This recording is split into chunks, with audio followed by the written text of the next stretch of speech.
Good morning, good afternoon, and good evening, everyone, wherever you're at in the world. Welcome to Last Raps Baseball's live commentary of Major League Baseball. The commentary and views are our opinions and are not affiliated with the MLB, the American League, the National League, or their sponsors. We are giving live English reports on the games being played and hope that English-speaking fans around the globe can enjoy the games on YouTube and Twitch along with us. Today, we're bringing opening day from Wrigley Field in Chicago. It's going to be the Chicago Cubs and the Milwaukee Brewers. This one here is about ready to get underway in just a couple minutes, but first we're going to bring you the starting lineups, starting with the visitors from Milwaukee. Leading off and playing second base, wearing number 16, is Colton Wong. Batting second and playing shortstop, wearing number 27, is Willie Adames. Batting third and left field, wearing number 22, is Christian Yelich. In the cleanup spot and doing the designated hitting, wearing number 24, is Andrew McCutchen. Batting fifth at first base, wearing number 11, is Rowdy Tellez. Batting sixth in right field, wearing number 12, a newcomer to the Brew Crew lineup, is Hunter Renfroe. Batting seventh and doing the catching, wearing number 10, is Omar Narvaez. Batting eighth in center field, wearing number 6, is Lorenzo Cain. And batting ninth and playing third base, wearing number 14, is Jace Peterson. And they're going to be facing the soft-tossing righty who has got excellent command and control, and that will be Kyle Hendricks. He takes to the hill for the Chicago Cubs in this opening day afternoon affair. Now the starting lineup for the home team for the Chicago Cubs. Leading off and doing the designated hitting, wearing number 66 today, is Rafael Ortega. Batting second and playing second base, wearing number 1, is Nick Madrigal. Batting third and doing the catching, wearing number 40, is Wilson Contreras. In the cleanup spot in left field, wearing number 8, is Ian Happ. Batting fifth and playing first base, wearing number 18, is Frank Schwindel. Batting sixth and in right field, the newcomer from the Nippon Professional Baseball League, and that is Seiya Suzuki. He wears number 27. Batting seventh in center field, wearing number 22, is Jason Hayward. Batting eighth and playing third base, wearing number 16, is Patrick Wisdom. Batting ninth and at shortstop, wearing number 2, is Nico Horner. And this one here is about ready to get underway in just a moment as Kyle Hendricks is on the mound and completing his warm-up tosses. For the Milwaukee Brewers, they believe that they have the pitching and defense to go all the way this year. They feel that they are World Series contenders. If you ask the Chicago Cubs, they are not retooling. The Cubs are basically getting themselves, or not rebuilding, they're looking at their retooling. They have a new look in their lineup, a little bit more offense and a little bit more pitching. It should be able to help them get through the season. So leading off to face Kyle Hendricks, it's going to be Wong, Adames, and Yelich for the Brewers, and this one is just about ready to get underway as Hendricks has completed his warm-up tosses. Hendricks really relies heavily on his sinker. He also throws his fastball and his changeup predominantly. They are the majority of his pitches.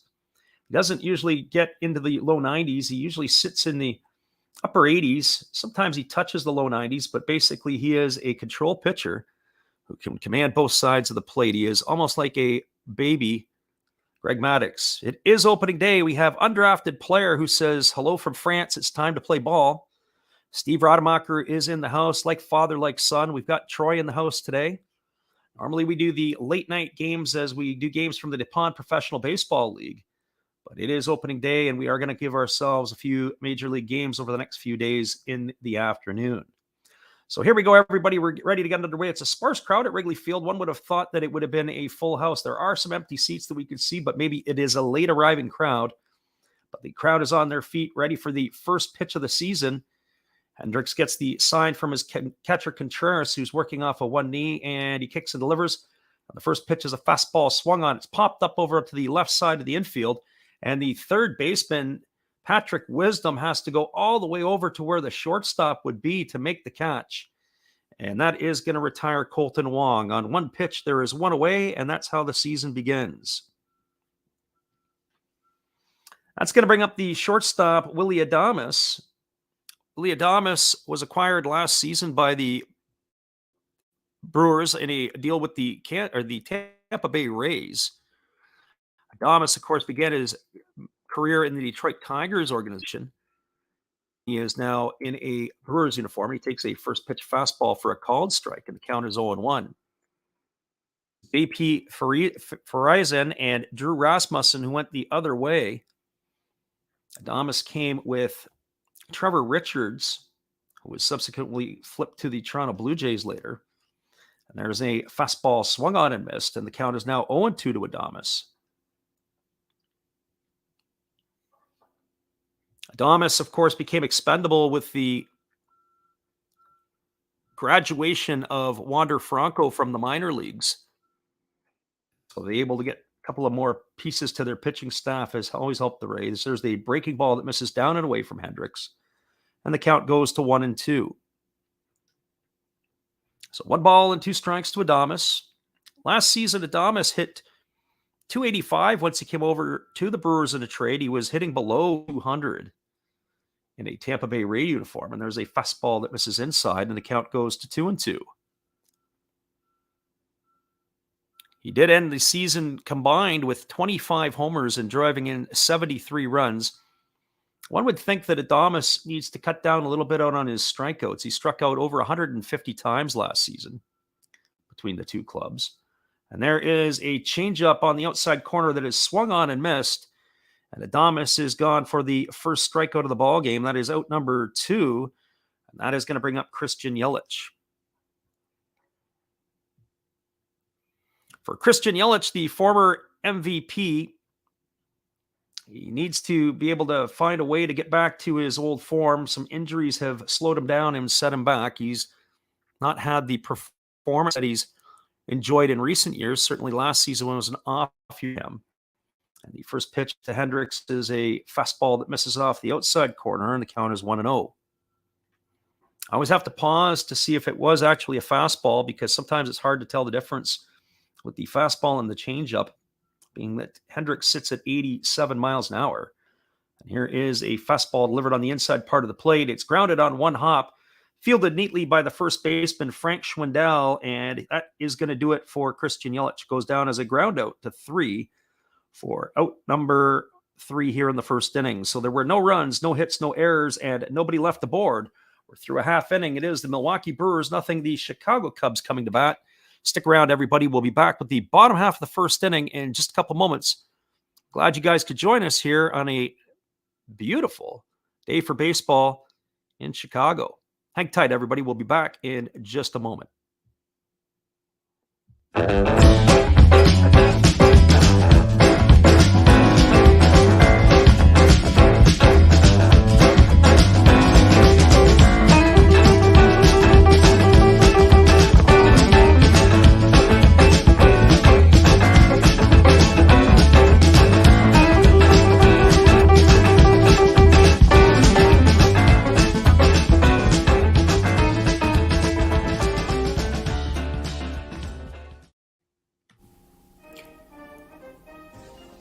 Would you like to support Last Raps Baseball?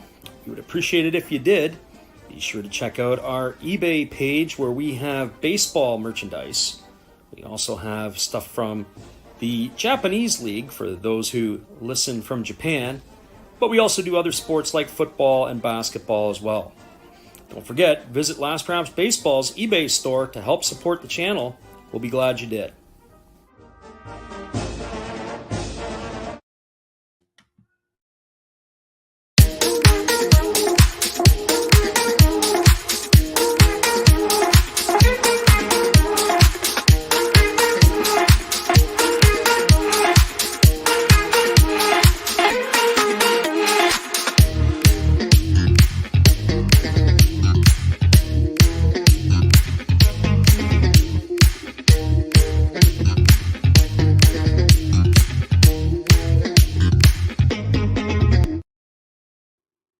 Welcome back, everybody. We're cruising to the bottom half of the first inning, and it is going to be the top of the order coming up for the Cubs. That means Rafael Ortega, Nick Madrigal, and Wilson Contreras to face Corbin Burns. Corbin Burns, the reigning Cy Young Award winner, is coming off a fantastic season, and he's looking to build on that success and be the anchor of the Milwaukee Brewers rotation. And so he is going to rely heavily on a cutter. He also throws a curveball and changeup. He has a different type of pitch mix. And so we're ready as he worked with nobody on base. And we're going to have a stoppage in play as a baseball has been thrown onto the field. Lorenzo Cain has to pick it up and he fires it into the stands. And so here we are ready to get this one underway. As we said, for opening day, there are a lot of empty seats at Wrigley Field. Traditionally speaking, Wrigley is very well attended on its opening days, but we can see maybe it is possibly a late arriving crowd. The first pitch from Burns is a fastball at 94 miles an hour that misses off the inside corner, and the count is 1-0. So 1 ball and no strikes. Burns, as we said, works almost in a stretch-like position, and there is a fastball that misses down, and the count is now 2-0. So 2 balls and no strikes. Rafael Ortega last year had himself a fine season. He got an opportunity to play quite a bit. He's been a bit of a journeyman, but he has made the opening day roster. He was one of the bright lights in the offense for the Cubs last year. There's a fastball that misses down, and then the count is 3-0. Ortega, who is 31 years old now, hit .291 last year with 11 homers and 33 RBIs over 296 at-bats. Burns, it's the side from Navarez, and he delivers. There's a fastball at 95 on the outside corner. And the count goes to 3-1. So 3 balls and 1 strike. Ortega will be followed by the second baseman, Nick Madrigal.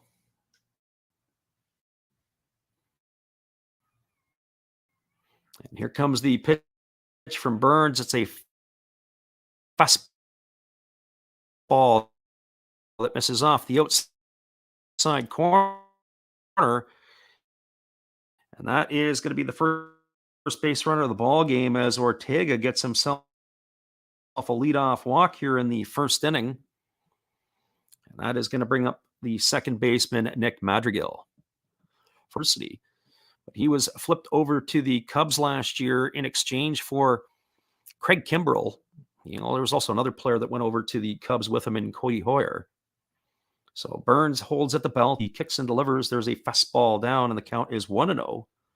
So 1 ball and no strikes. Madrigal is just a pint-sized player. He's reminiscent of the Jose Altuve types.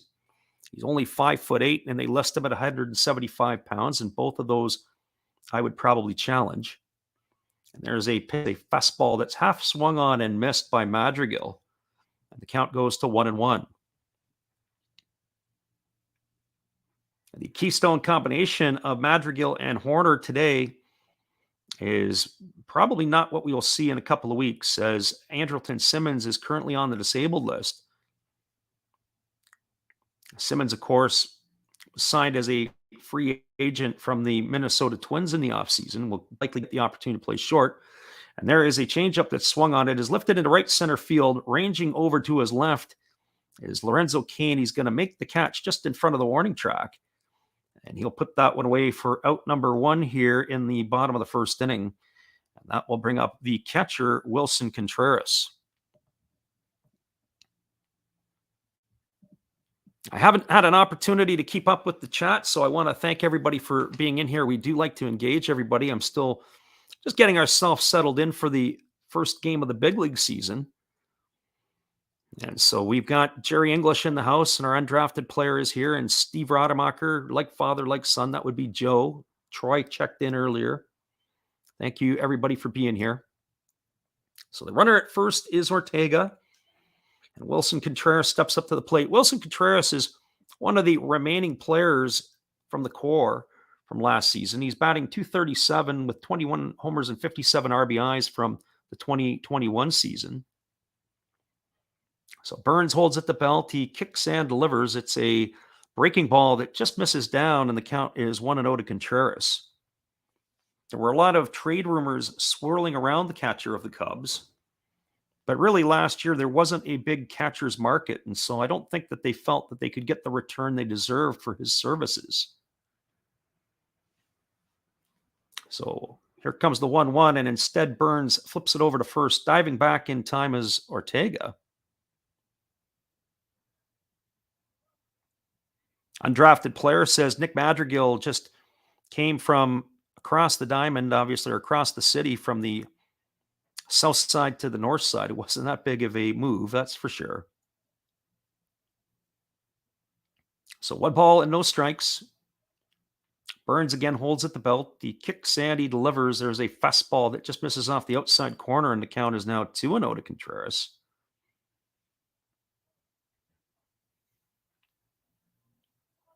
Right now, Burns is having a little bit of difficulty getting command of his fastball. He's not missing by much, but he is missing. He's already thrown 8 balls here in the first inning. Here's the pitch. It is a fastball that catches the outside corner. The count is now 2-1. So 11 pitches and 8 of them have been balls. He's got to start fine-tuning himself to get into the groove. This isn't what we would expect from the ace of the staff. Contreras digs in, and the righty Burns gets the sign from his catcher Contreras. He's ready to go back to work. He kicks and he delivers. It is a breaking ball swung on.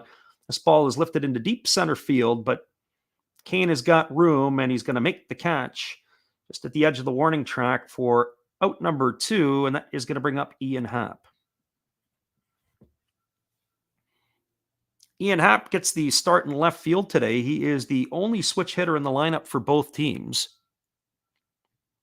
He again also was a player that was part of the Cubs roster from last season. When you go from top to bottom, there are not too many players in the lineup who were with the Cubs last year on opening day, at least positional-wise. So here comes the first pitch to Happ. And it's a fastball. There goes the runner, Ortega, down to second. There's the throw. It's in time. Is the tag good? And it is a great throw down by Omar Narvaez, and that is going to retire Ortega on a caught stealing. Well, that'll go in the books as a 2-6 for out number 3. And that is going to do it here in the bottom of the first inning for the Cubs. So for the Cubs, there was no runs, no hits, no errors, and nobody left the board. We are through 1 complete. It's the Brewers nothing, the Cubs nothing. Stick around, everybody. We'll be back in just a couple minutes with the call of the top of the second inning. We're glad you could be here with us.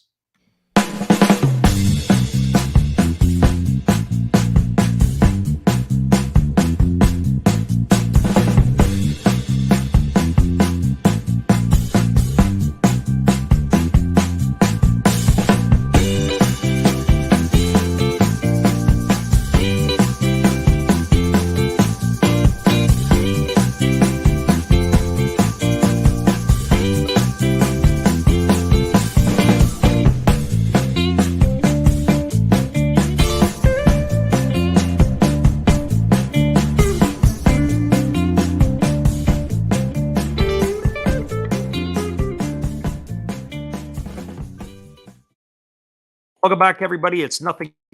We'll be back in just a moment to get on the mic for the top of the second inning. We're glad you could be here with us today. Here is late night is our Japanese broadcast. Here's a Japanese Hall of Fame memory for you. You know what we're doing.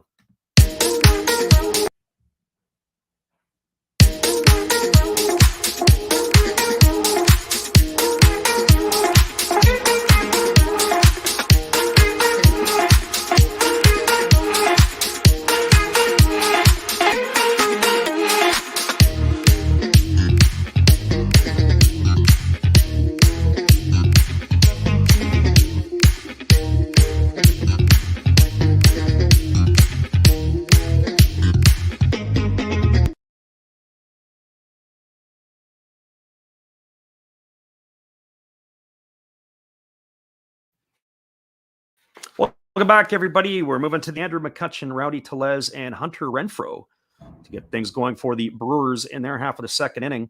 As we mentioned in our in-between, we do the games of the NPB late at night in North America. So if you happen to be around, be sure to check us out. And we like calling that stuff. We'll be on the call again tomorrow evening at 10 o'clock Pacific time, as well as Saturday evening North American time. They do have a shift in play here as there are three fielders to the left side of the infield to face McCutchen. And he takes a first pitch breaking ball outside for ball one. The count is 1-0. McCutchen is in his first year in a Milwaukee Brewer uniform. Of course, he was at the Philadelphia Phillies last season, and there was a fastball swung on. This is lifted down the right field line, and it is a side of it there, or is it a foul ball? We can't see it as we lose it with the stands. The way Seiya Suzuki was playing that, the right fielder, it looked like he wasn't going to have room to be able to make the play. We're going to get a different angle on it, and McCutchen wasn't running hard out of the box. He never started to get going until he was almost to first base. And then he turns the jets on. The throw comes into second. They apply the tag. So that's absolutely bizarre. So everybody all the way around looked like they were playing in slow motion. So Suzuki out there in right field in his debut with the Cubs, I'm sure they're going to have to ask him through an interpreter how he decided to make that play. And of course, why was McCutchen not hustling out of the box? So that's going to bring up Rowdy Tellez, who takes a first pitch fastball on the outside corner for a called strike, and the count is 0-1. For Rowdy Tellez, he joined the Milwaukee Brewers midway through last season in a trade with the Toronto Blue Jays. Going to the Blue Jays was Trevor Richards, who, of course, the Brewers acquired with Willy Adames, and there is a sinker that is swung on and missed, and the count is now 0-2 to Tellez. Really, since Prince Fielder has left the Brewers organization, there's a lot of question marks surrounding the Brew crew. And those question marks would be, who's playing first base? Last year, they gave the nod to Keston Hiura. Dan Vogelbach also had some time. Neither one of them were able to hold the job down. And there is a sinker that misses down and away. And the count is 1-2 to Tellez. So now it's Tellez's job to basically keep, as he's given the opportunity on opening day to get the start. There was no room in Toronto for Tellez, as their infield is pretty jammed up with a lot of players, specifically Vladimir Guerrero now as predominantly a first baseman. And there is a changeup that is swung on and missed, and Tellez goes down on strikes for out number 1 here in the second inning. That's going to bring up the right fielder, Hunter Renfroe. Hunter Renfroe, a player that was a offseason acquisition by the Brewers. Renfroe joined the organization from the Boston Red Sox. He was exchanged for Jackie Bradley Jr. and a couple of minor leaguers. In some ways, it may have been a bit of a salary dump, as Jackie Bradley Jr. was set to make over $10 million last year, or this year. So Renfroe digs in, the former Mississippi State college player. He's starting to bounce around a little bit now. This is his 4th team in the big leagues. And the first pitch is a fastball taken for a called strike, and the count is 0-1. Though Hendricks is not throwing hard, he has a lot of movement on his pitch, a lot of arm side run on the ball. It really comes back towards the right-handed batters. He's got stuff that can break bats, that's for sure. And here comes the 0-1 pitch, and there's a changeup swung on and missed, and the count is now 0-2 to Renfroe. Renfroe got run out of Tampa Bay as he had a bit of a challenge with a lot of strikeouts a couple of years ago, and his numbers really were not that productive for a position that they need some productivity from offensively. And there is a changeup that is swung on and missed, and Renfroe is retired on strikes for the second out of the inning, and that's going to bring up the catcher Omar Narvaez. So that's the third strikeout of the ball game for Hendricks, he is definitely on song here today, and that's going to be tough. Although I have to say, once they get into the Chicago Cubs bullpen, that's where the excitement a little bit more. Trying to get over to the back end of the Cubs. Narvaez steps up to the plate, hitting from the left side. He hit 266 last season with 11 homers and 49 RBIs.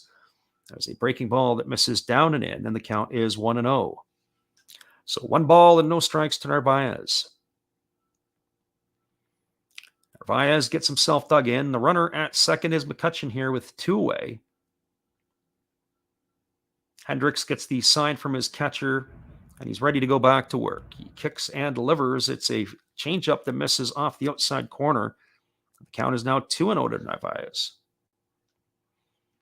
Should Narvaez reach base, Lorenzo Cain is waiting on deck for his turn to come to hit. It's a blustery day in Chicago. Of course, it is the Windy City for a reason.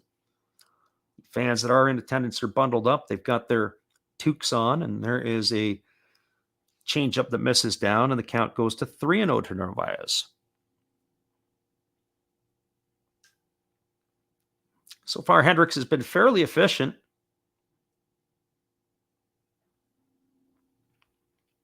So Narvaez here, ready to go back to work to face the pitcher Hendricks.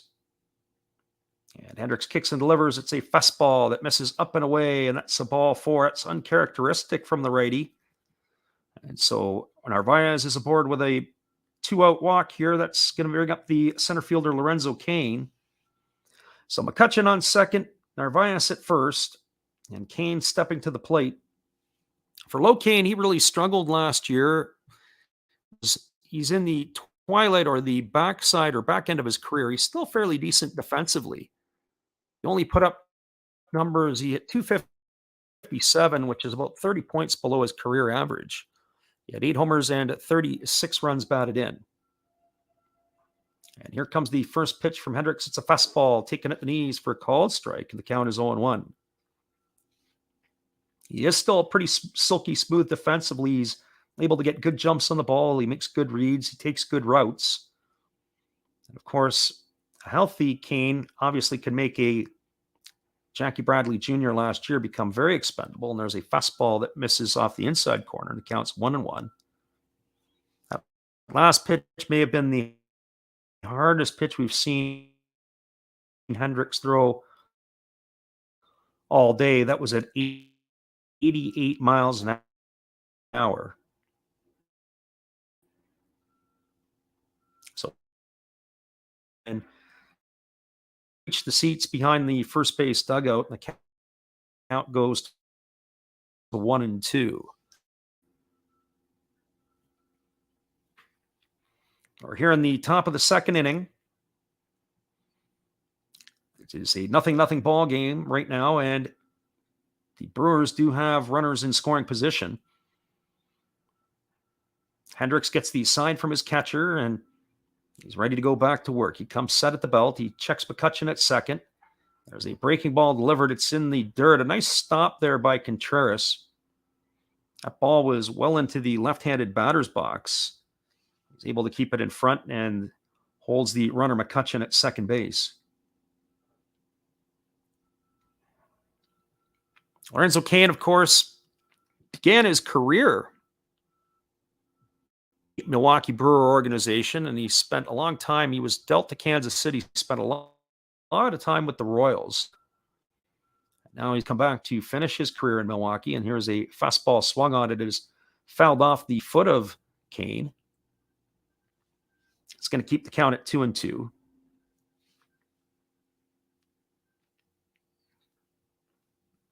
Kyle Hendricks last year is the ace, established himself as the ace of the staff, the leader of the Cubs staff. As we said, he's a very, very meticulous pitcher. He's able to hit his spots. He doesn't throw particularly hard. He does change his speeds very well, but he has a lot of movement on his pitches. Here's the 2-2 to Cain, and it's a breaking ball that misses down and away, and the count goes to 3-2. So one would think Cain is going to have to get, he's going to get a good pitch to hit here. The runners are going to be off to the races as soon as Hendricks delivers to the plate. Here comes the 3-2 pitch to Kane. The crowd is on their feet. Checks the runner as he delivers. It's a fastball swung on, and it's lifted foul over the first base dugout. It's going to keep the count full at 3-2. So 3 balls and 2 strikes.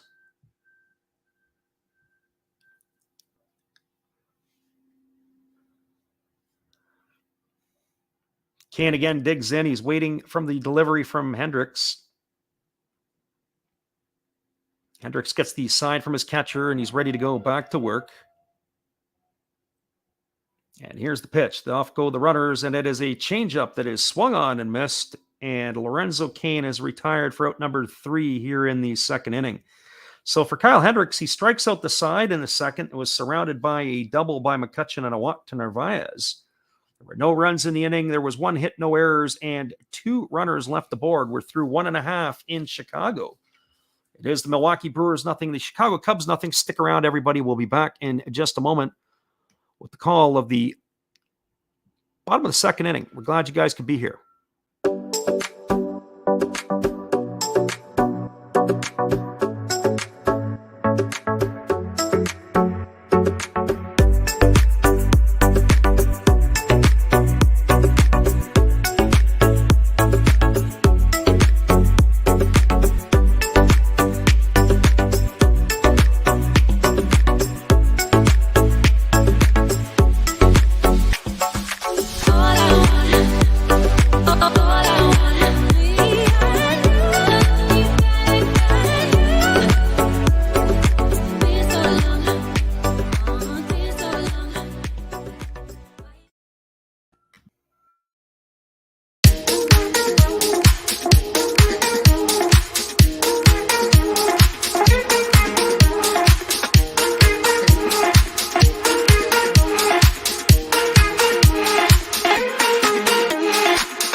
Welcome back, everybody. We're cruising to the bottom half of the second inning. It's going to be the heart of the Chicago Cub batting order coming to bat to face the right-handed pitching Corbin Burns of the Milwaukee Brewers. It's going to be Ian Happ, Frank Schwindel, and Seiya Suzuki to get things going. So 4, 5, and 6 in the batting order. It was a bit of a rocky inning for Burns in the first inning. He really struggled to gain command of his pitches. And he was able to get some defensive help, certainly from his catcher, Narvaez, throwing out the would-be base stealer, Ortega. And he was definitely having challenges being able to throw strikes in that inning. But here he signed from his catcher, Narvaez. He kicks and delivers. It's a fastball that misses inside. The count is now 1-0. So he threw 13 pitches in the first inning. 8 were balls. He's going to have to change that around to have some success. There's a fastball that's taken for a called strike, and the count is now 1-1. For Ian Happ, last season he hit .226 with 25 homers and 66 runs batted in. He's one of the few holdovers from last year's opening day. There's a changeup that runs down and away, and the count is now 2-1 to Happ.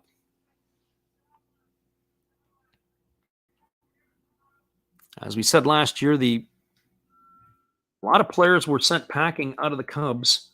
Certainly their core guys, they've revamped their core, and there's a fastball swung on. This ball is lifted down the left field line. This ball is going to get down, it's going to bounce, and it's going to get into the seats. As Christian Yelich couldn't quite get over there in time. That ball there hung up in the air for quite a bit. Bounced in fair territory and then took a hop with a lot of English on it and got into the stands. And that is going to put Happ aboard with a leadoff double here. Well, we saw Seiya Suzuki in the top half of the second inning really struggle in right field. It looked like that the ball was going to get to the seats. And the next thing you know, it dropped in. This one here, watching Christian Yelich come to the ball, and, you know, it almost looked like he was letting up a little bit, and he wasn't able to get to it in time. I don't know if it's because of the wind, or if it's because that possibly that the way that the spin of the ball was taking it away from the fielder. So here comes Frank Schwindel to the plate. He takes a first pitch fastball down and away, and the count is 1-0. They don't call it the Windy City for nothing. Here's the pitch to Schwindel. It's a fastball missed down and away, and the count is now 2-0. Frank Schwindel was a very nice acquisition last year by the Cubs. He has to play every day. He had spent time in the Oakland and Kansas City organizations. There's a breaking ball delivered to Schwindel. It's popped up into shallow center field. Racing in on it is Kane. He's going to make the catch. And that is going to retire Schwindel for the first out of the inning, and that's going to bring up the right fielder, Seiya Suzuki. So for those of you who don't know, Seiya Suzuki is a very, very intriguing player. He is obviously another Japanese import. Seiya Suzuki coming to North America for the first time. He's getting a nice ovation from the crowd. Suzuki last year played with the Hiroshima Toyo Carp in Japan's Central League. This will be his first major league at bat, and we're happy to be able to watch it. He bats from the right side. He takes a 96-mile-an-hour fastball off the outside corner for ball 1.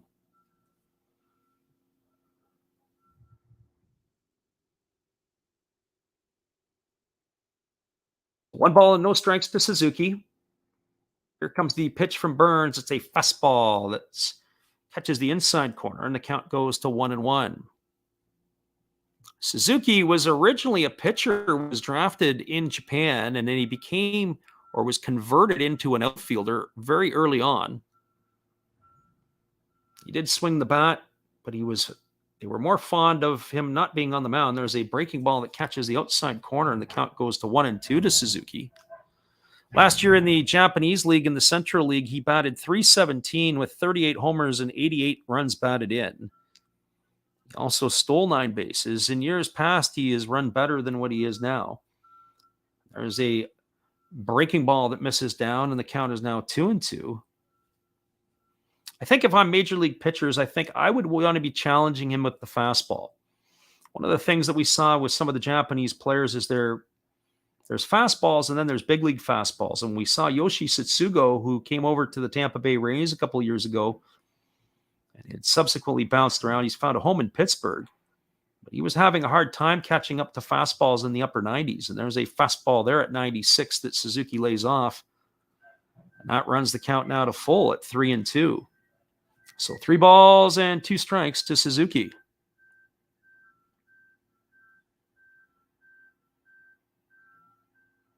Burns gets himself ready to go again. Suzuki digs in. The runner at Happ is at second, and here's the pitch. And that is a fastball that misses down and away. And Seiya Suzuki is aboard with his first at bat in Major League Baseball with a walk. That is going to bring up the center fielder, Jason Hayward. So for Jason Hayward, he is another one of the holdovers from 2021. He's been with the Cubs for a few seasons now. He's spent time in the St. Louis organization and also with the Braves. Last season, he hit .214 with 8 homers and 30 RBIs. But Hayward, in a lot of ways, is really a shell of his former self. He's not the player that he once was. Offensively, that is. Defensively, he still plays a very solid game, and there's a fastball at 97 that misses inside. The count is 1-0. And that's going to get time from the catcher, and off onto the mound is the catcher, Narvaez. Apologies for you guys in the chat. Normally, I do a better job of keeping up with the chat. Travis Duarte is in the house today. He says, how's Ortega going to try to steal second with Happ at the plate? Well, very interesting that at least that would have got him into scoring position, and potentially, obviously with a base hit of any type, might have been able to score him. But that is a question that would be posed to David Ross after the ball game. So here's the 1-0 to Hayward. It's a fastball that misses outside, and the count is now 2-0. Andrew Trop is in the house. He says, I love Frank Schwindel. Well, Frank Schwindel last season, got the opportunity to play regular, and he was really, really fun to watch last season. Our undrafted player said, where did Suzuki come from? He played for the Hiroshima Toyo Carp in the Nippon Professional League. And there's a fastball to Hayward, swung on and fouled away, and the count now goes to 2-1. So 2 balls and 1 strike to Jason Hayward.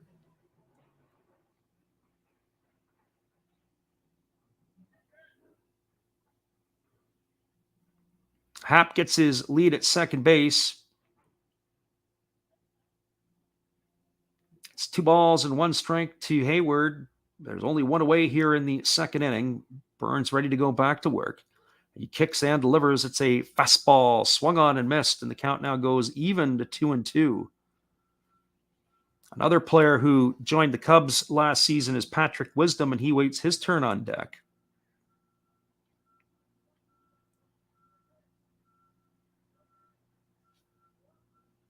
Looks like the sun is trying to poke its eyes out there at Wrigley Field. There's a fastball swung on. It's tapped slowly back to the pitcher. Burns over to second for 1. Back to first. It draws Tellez off the bag. It's not in time. It's going to go down as a fielder's choice.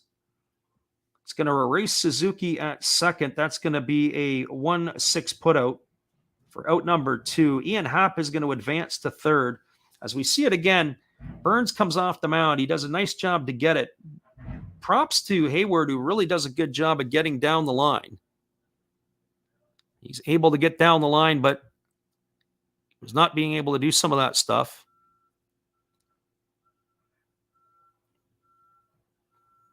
So there we have it. So Jason Hayward is aboard at first. The runner at third is Happ.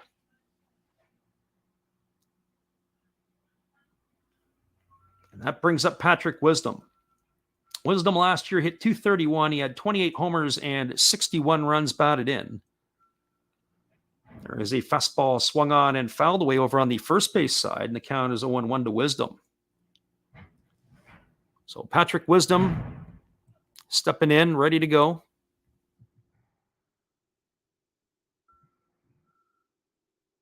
Last season, another opportunity for a player to play regularly that he wasn't getting in other organizations. And there's a fastball from Burns. This pitch is swung on. It is lifted into left field.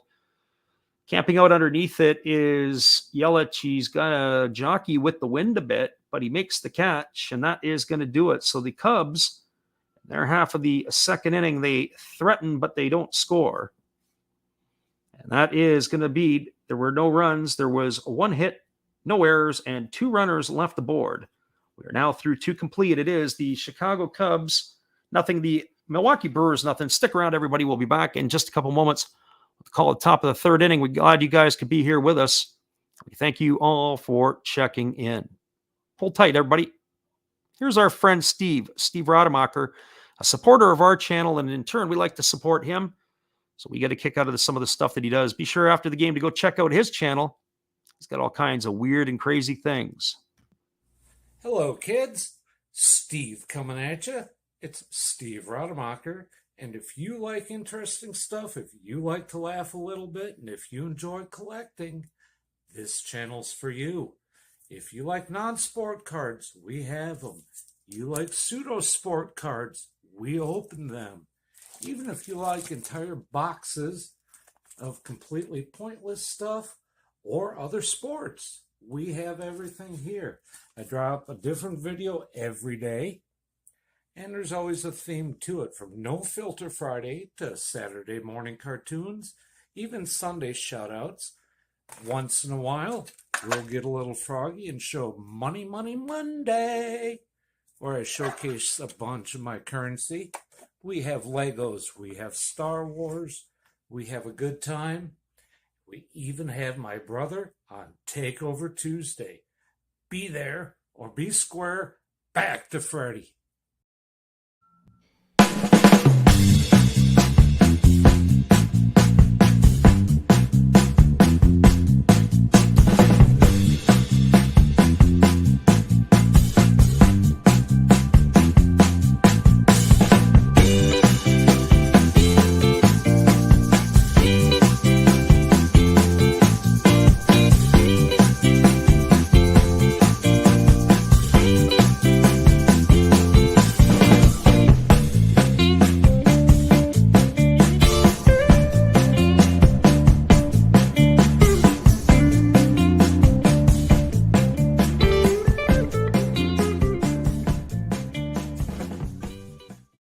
Welcome back, everybody. It is Jace Peterson stepping in to face Kyle Hendricks, and the first two pitches he takes, the first one was a breaking ball for a strike, and then a breaking ball missed down, and the count is to 1-1.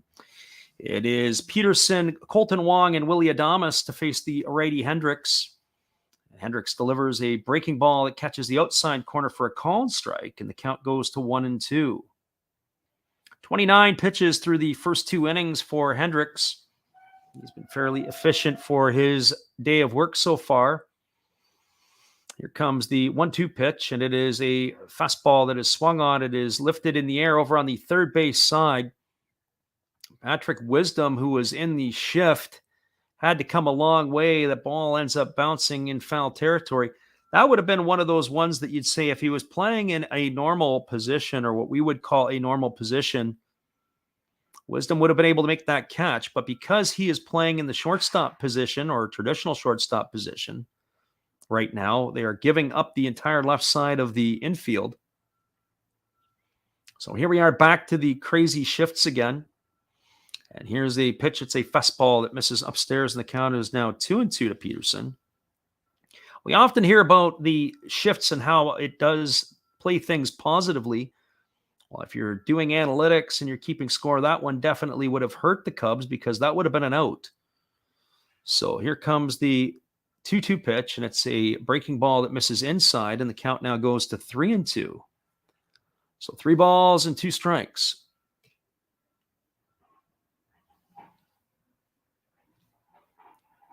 Peterson waits in, and he's waiting for the delivery from Hendricks. Hendricks kicks and delivers, and there's a fastball that misses outside. And Peterson is aboard with a leadoff walk here in the third inning, and that's going to bring up the top of the batting order, Colton Wong.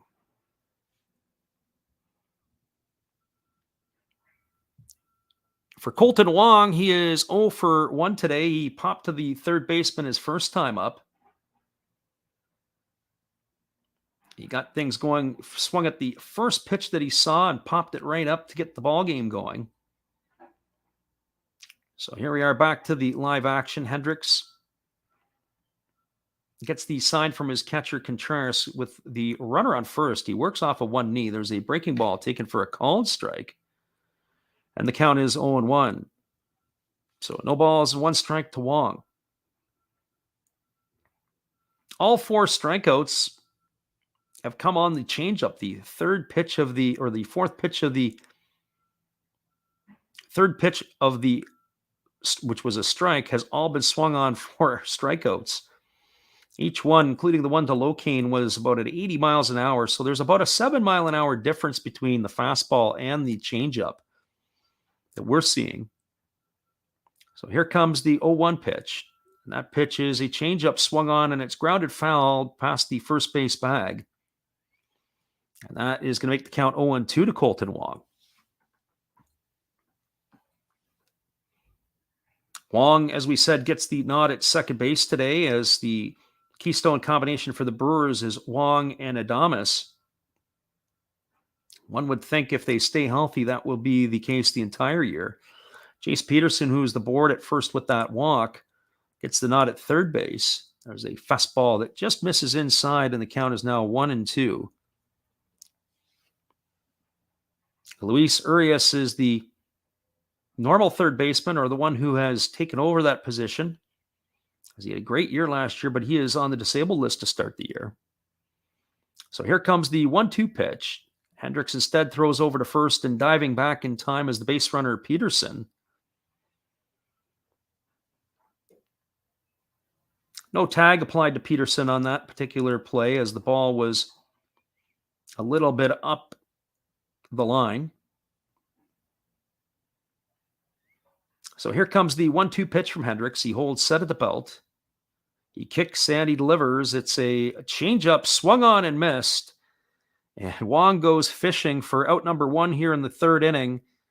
So that is going to put him in the books, and that's going to bring up the shortstop, Willie Adames. That is strikeout number 5 for Kyle Hendricks. Just goes to show you, you don't have to throw 95 to 100 miles an hour to get hitters out at the big leagues. You just have to be able to locate, hit your spots, keep hitters off balance, and mix your pitches. The problem is if you leave those type of pitches out over the plate, you could get hurt. So you've got to live on the 1 inch on the outside and the inside corner, and you're in pretty good position. Again, there's a throw over to first base, and again, getting back in time is Peterson. We'll say that Hendricks throws over to first base. If there's anything that haven't been accurate, it would be them. That one was, again, up the line. So here's the first pitch to Adames. It's a fastball that misses in, and the count is 1-0. So 1 ball and no strikes. As we mentioned, hopefully some of you folks can join us if you're late night owls or you're listening at different parts of the world. We do call games at late night North American time in the NPB. Here comes the pitch. It is a changeup swung on and missed. The count goes even to Adames at 1-1. Adames was the first strikeout victim of the ball game for Hendricks today back in the first inning.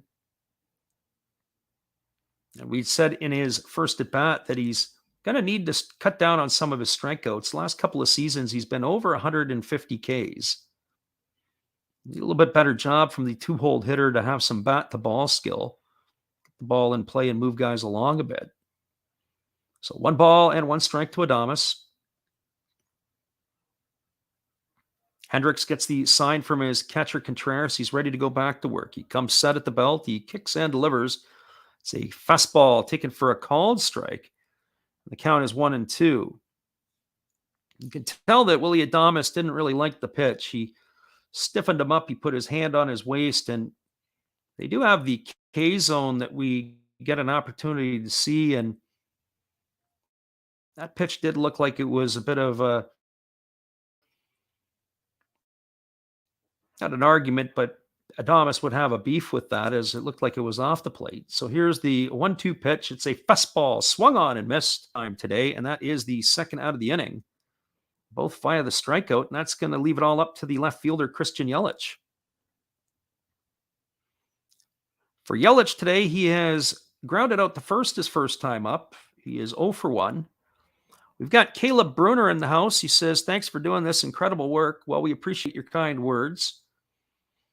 As we mentioned, we do late night stuff with the NPB, but it is opening day in North America, so it's a lot of fun to be able to call some of the major league stuff. So here comes the first pitch to Yelich. It's a fast spinning going to second base safely with a stolen base.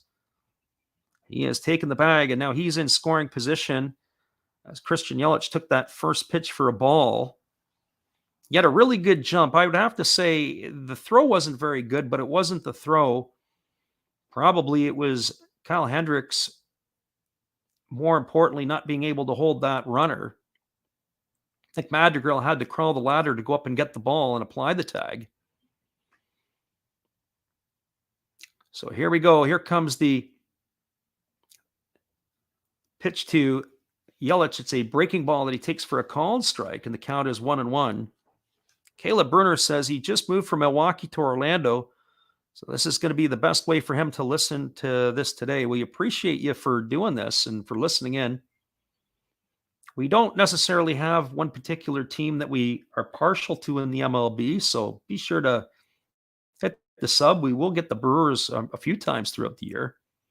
We like to see good baseball. We're certainly not going to anytime soon put the Diamondbacks and the Pirates as a feature game on our channel.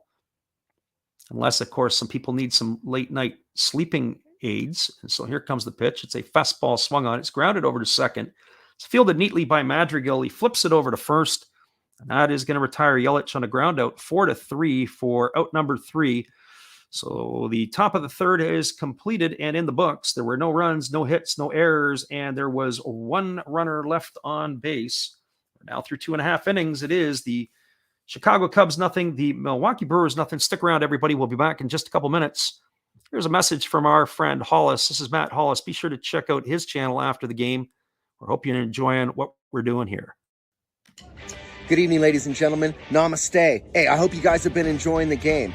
My name is Hollis. I've got a YouTube channel called Another Hollis Build. I love baseball cards. I open up brand new product for you guys. I open up old stuff. I do breaks. I do auctions. All kinds of stuff concerning baseball. I'm Friars faithful, Padres to the end. I also love Garbage Pail Kids and my animals. I have a ton of animals. It's like a mini petting zoo here around my house. I also love my city, San Diego, baby. I'll take you all around the city and show you what's up. If you guys dig stuff like that, cruise on over and check it out. It's Another Hollis Build. If you dig it, subscribe. I'd really appreciate to have more follow me along on the journey. Hey, either way, you guys have a wonderful day or a beautiful, beautiful evening. No matter which one it is, make sure that you make it great, my friends. Big up Last Raps Baseball. Yeah, Freddie, let's go. One love and peace. Yeah, man.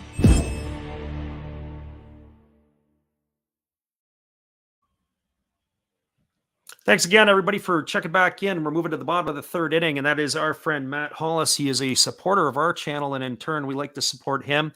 It is unfortunate that he is a San Diego Padre fan, but we don't hold that against him. He's got a lot of great things on his channel. He is a Fernando Tatis fan and all the rest. So be sure to check out his stuff after the game.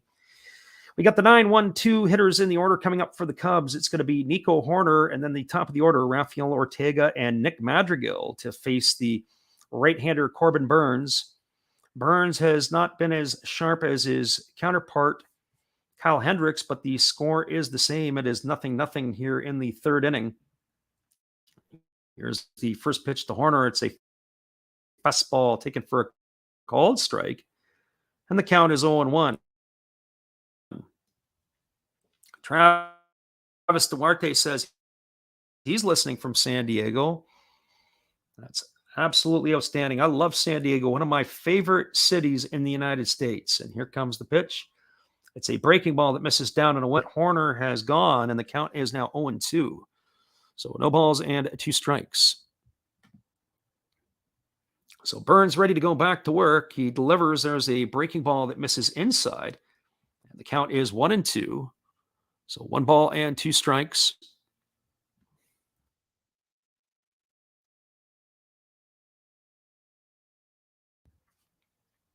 Burns ready to go back to work. He kicks and delivers. There's a fastball swung on. It is tap foul over on the first base side.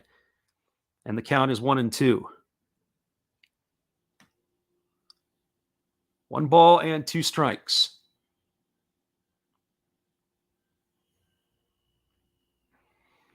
Hoerner getting an opportunity to hopefully put it together this year. He had some injuries last season that really set him on his heels. He was a former number 1 pick of the Cubs. And here's the pitch. It's a fastball that's taken for a called third strike. That is the first Cub to go in the books via the strikeout for Corbin Burns. And Hoerner is retired. Just to finish up on Hoerner, of course, started to get some opportunities last season, and of course, injuries sort of derailed the season for him. So if he can string together a opportunity, they like his bat, they like his glove. But between Simmons and Madrigal, there's going to be not a lot of at-bats to be had there between those three. They're going to be sharing them around. So here's Rafael Ortega. Ortega walked in the first inning, and he was thrown out trying to steal second. He takes a fastball down, and the count is 1-0. As we mentioned before about Ortega, he's a bit of a journeyman. He found a home in Chicago this year after spending time with Colorado, the Angels, the Marlins, and the Braves. There's a fastball swung on and missed, and the count is now 1-1. So 1 ball and 1 strike.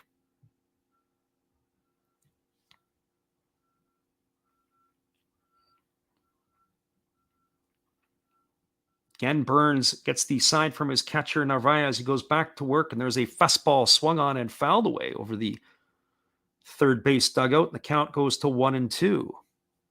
So 1 ball and 2 strikes.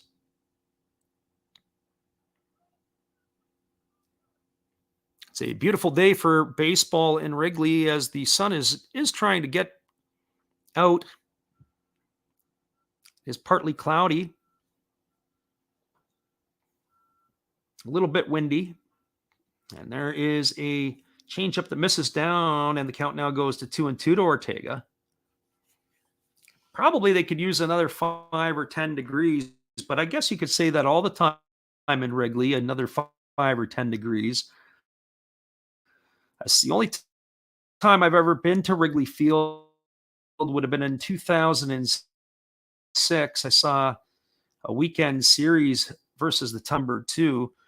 That's good news for Brewer fans as Burns is starting to find his groove. Those are the first 2 strikeouts of the game, and they've come here in the bottom of the 3rd inning. That's going to bring up the second baseman, Nick Madrigal. For Madrigal, he's 0 for 1 today. He flew out to center field in the 1st inning. The slick fielding little second baseman is going to get a chance to play every day here in the early going. And there's a fastball taken for a called strike. And the count is 0-1. Originally drafted by the Chicago White Sox, as we said, his first time up, he was in a crosstown trade with the Chi Sox last year for Craig Kimbrell. And there's a fastball that catches the inside corner, and the count is now 0-2. So just as Burns is starting to throw more strikes, his fastball is also starting to heat up. That last one was at 95 miles an hour. And Burns steps off the rubber, and he's going to reset himself to come back to work. Here comes the 0-2 pitch to Madrigal. He kicks and he delivers, and it is a fastball swung on. It is in the dirt. Narvaez has to pick it up and throw to first. That is going to do it for the Cubs here in their half of the 3rd inning, as he is retired 2-3 for the putout. So for the Cubs in their half of the 3rd, they had no runs, no hits, no errors, and nobody left on base. Burns strikes out the side. We're going to the top of the 4th inning. It is the Brewers nothing, the Cubs nothing. Stick around, everybody. We'll be back with the call at the top of the 4th inning when we return. We're glad you guys can be with us here today. We appreciate you all listening in.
Welcome back, everybody. We are moving to the top half of the 4th inning. It's going to be the heart of the Milwaukee batting order coming up to face Kyle Hendricks.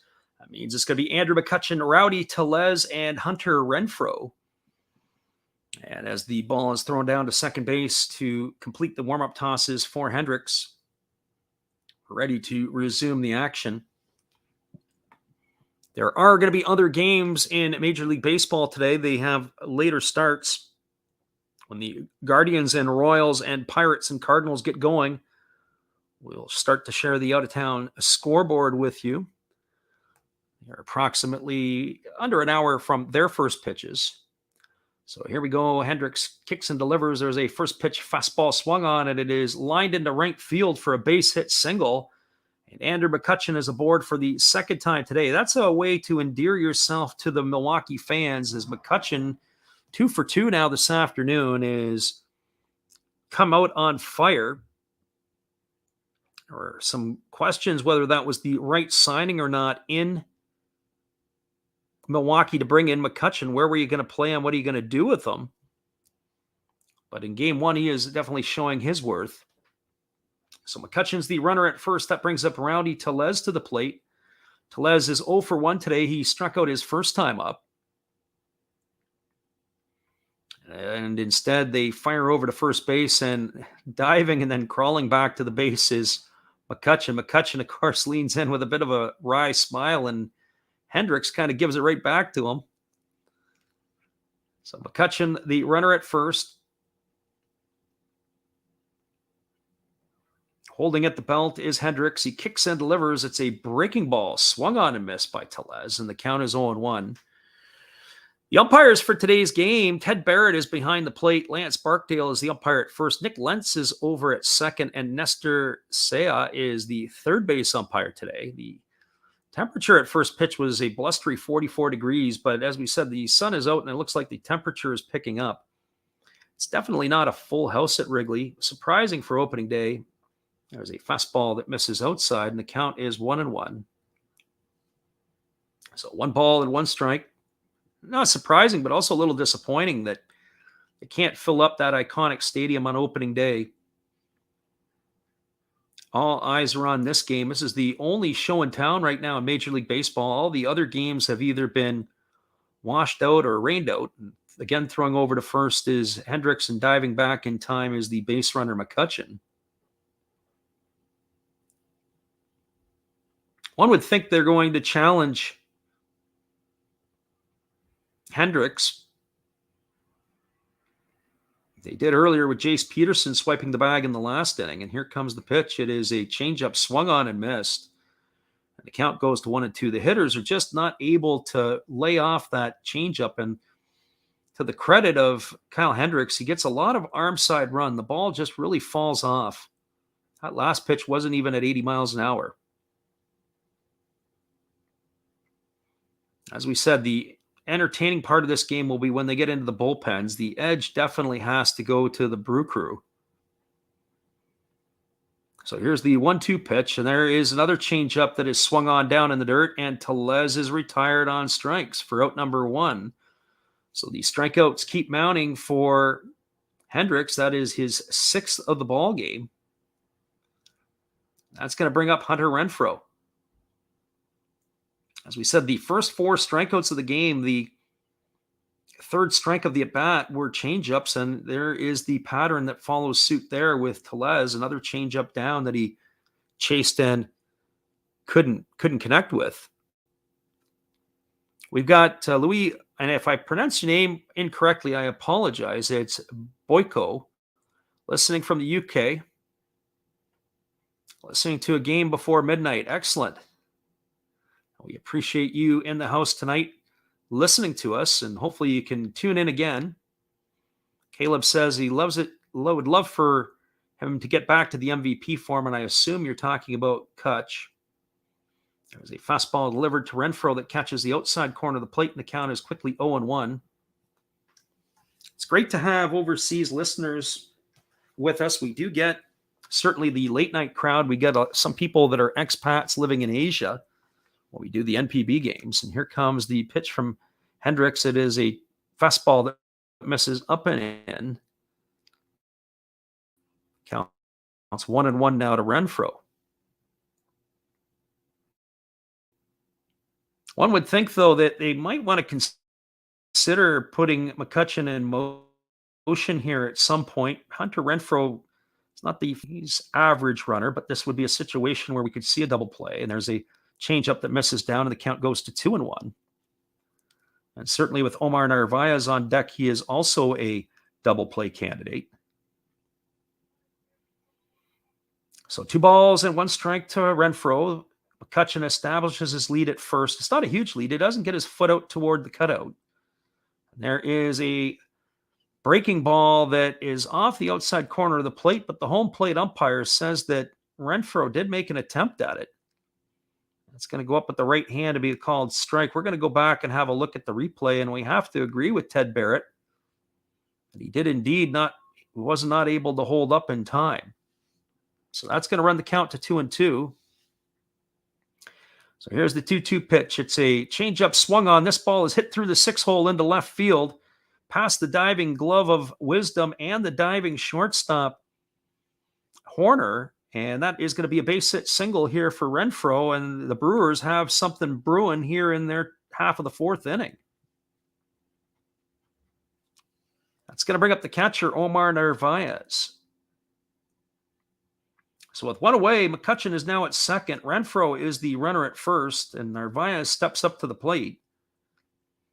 As we said earlier, this would be an opportune time to see a potential for a double play, as Narvaez definitely is not fleet of foot.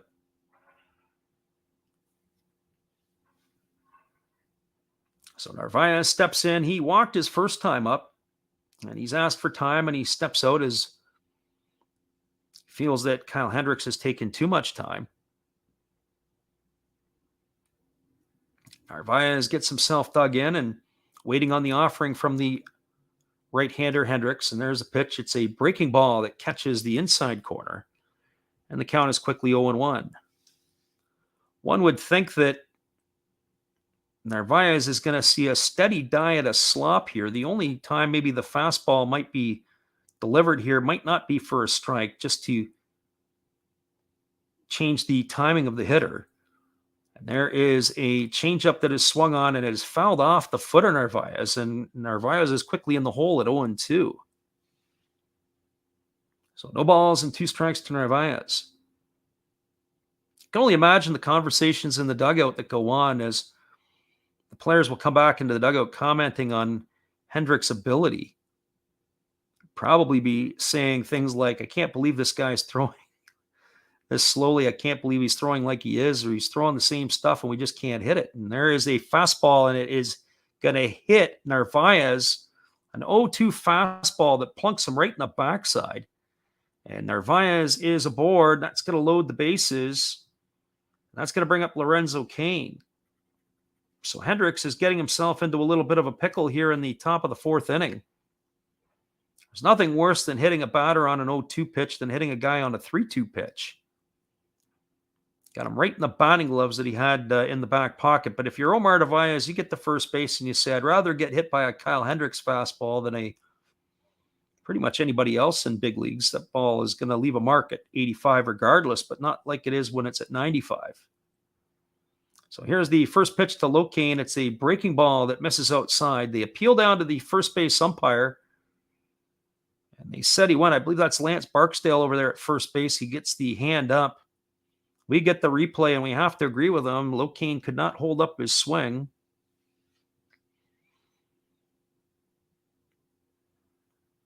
So no balls and 1 strike. Here's the pitch from Hendricks. It's a changeup that misses down and away, and the count is 1-1.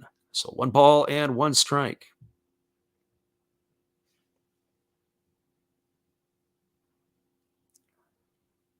Hendricks again ready to go back to work as he gets the sign from his catcher Contreras. He comes set at the belt. He kicks and delivers. It is a changeup swung on and missed.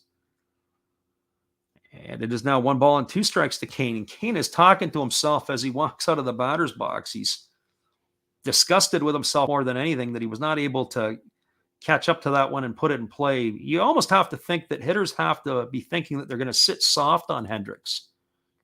And there's certain pitchers that you would, well, most pitchers you would never entertain that, but certainly in this situation you have to. There's a fastball that misses inside, and the count is now 2-2. Undrafted player says 102 pitches for Hendrick. I'm not sure what he means at this point. Hendricks is about to deliver his 65th pitch of the ball game, maybe, unless you're estimating that that's where Hendricks will go to today. I would think Hendricks will probably be done after the 5th inning. There's a fastball. This is swung on. It's grounded to first. It's juggled by the first baseman, Schwindel. That's going to get the run in. He flips it over to the pitcher covering. But that was definitely a play that could have been a double play. But instead, it's going to go down as a fielder's choice. It's going to retire Cain, the batter, at first base. So fielder's choice 3-1 for the second out. Everybody else, Narvaez moves up to second. Renfroe moves up to third. McCutchen scores, and that's the first run of the 2022 season as Andrew McCutchen has crossed the plate for a 1-0 lead. It's going to leave it up to the third baseman, Jace Peterson.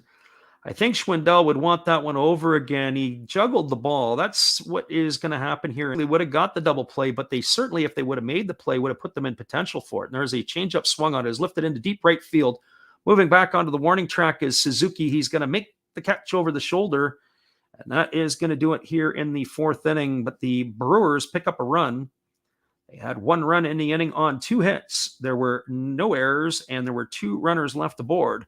We're through 3.5. It is the Milwaukee Brewers 1, the Chicago Cubs nothing. Stick around, everybody. We'll be back with the call at the bottom of the 4th inning after we return from this. We thank you for being with us here today.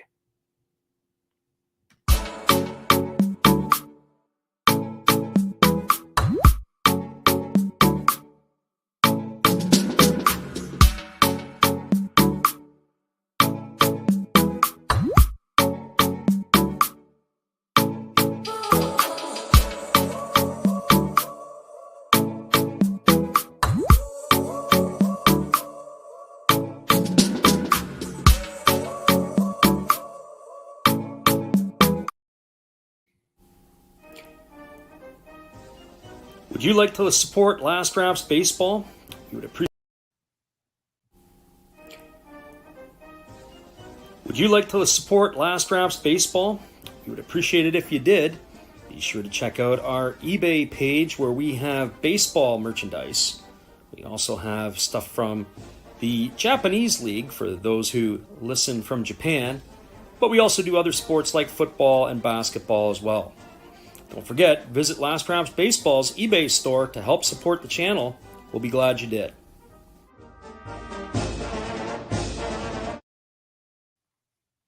Welcome back, everybody. We are moving to the bottom of the 4th inning. Caleb says that he's just grabbed a nice yellow card.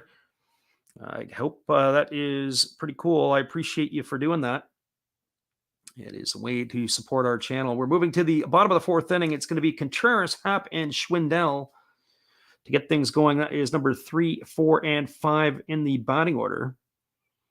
Contreras is 0 for 1 today. He flew up to center field his first time up. He is going to be stepping in here to face the right-hander Corbin Burns. And Burns has really settled down after his first inning as he's starting now to fill up the zone with more strikes. Burns, of course, the reigning Cy Young Award winner, getting the nod today on opening day. He is the ace of the staff. There are pitchers that are number ones, and then there are pitchers that are aces. To me, an ace is a guy that's going to get the ball and go out in big games, and he's going to be able to do stuff. To me, Hendricks is a number 1 on this team. Probably a number 3 or 4 on a playoff contending team. Maybe even a 5, depending on the staff that you might find yourself onto somewhere else. So now stepping in is Contreras, right-hander against the right-hander, and the first pitch is a fastball that's taken on the outside corner, and the count is 0-1. Contreras bats from the right side. He's got the body armor on his elbow. A lot of protection up onto up onto the tricep area between the elbow and the shoulder. And here comes the pitch from Burns. It's a fastball that misses down and away, and the count goes even to 1-1. So 1 ball and 1 strike. As we said, this is the only game going on in Major League Baseball today. The others are going to start in about 45 minutes or less, and there is a changeup that swung on and missed. And Contreras is now in the hole at 1-2. It was a nice pitch there by Burns. Haven't seen a lot of changeups today from him. He's thrown a lot of fastballs. As we said, he really relies on his cutter. So 1 ball and 2 strikes. Burns gets the sign from his catcher, and there is a changeup swung on and missed. And Contreras is retired on strikes. That's the 4th strikeout in a row now by Burns. And the 5th batter retired in a row by Burns in this ball game. 6 if you include a fielder's choice.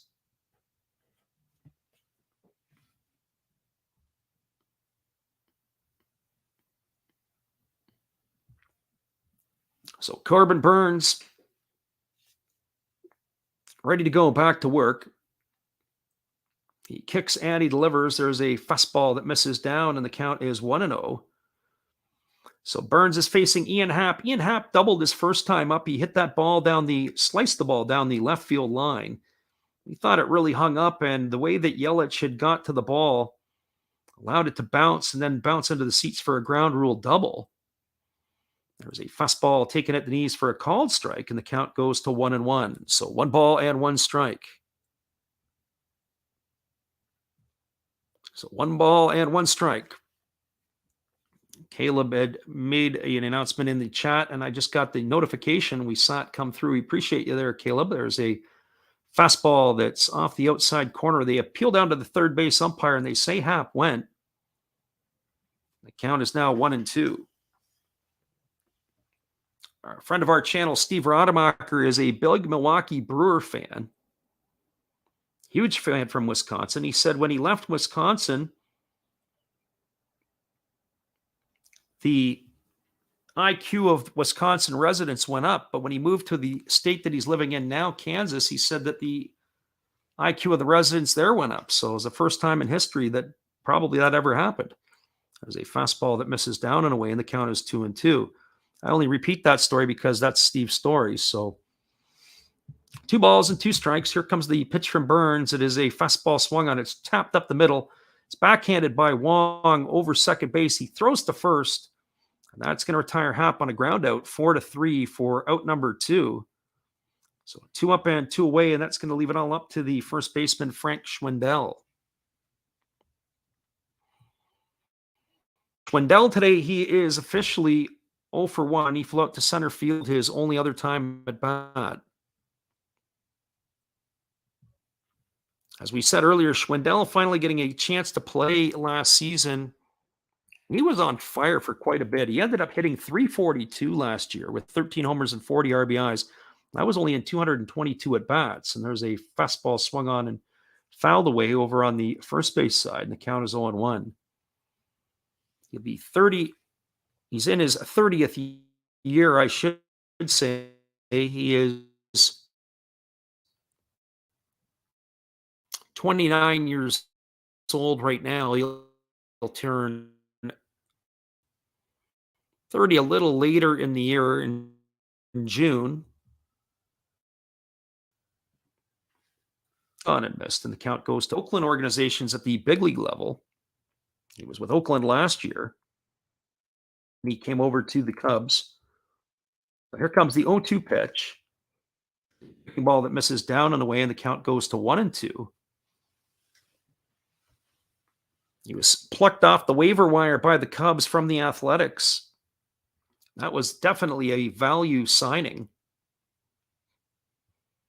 Gave the Cubs some huge numbers last year. When you think Anthony Rizzo was gone, this guy basically came in and put up Rizzo-type numbers. There's a fastball swung on and fouled away, and the count is 1-2. Rizzo numbers at basically a very, very, very cheap price. He's only paid about the prorated of $550,000 last year because he wasn't with the club for the whole year or in the big leagues the whole year. So 1 ball and 2 strikes. Burns holds at the belt. He kicks and he delivers, and that's a fastball that misses down, and the count goes to 2-2.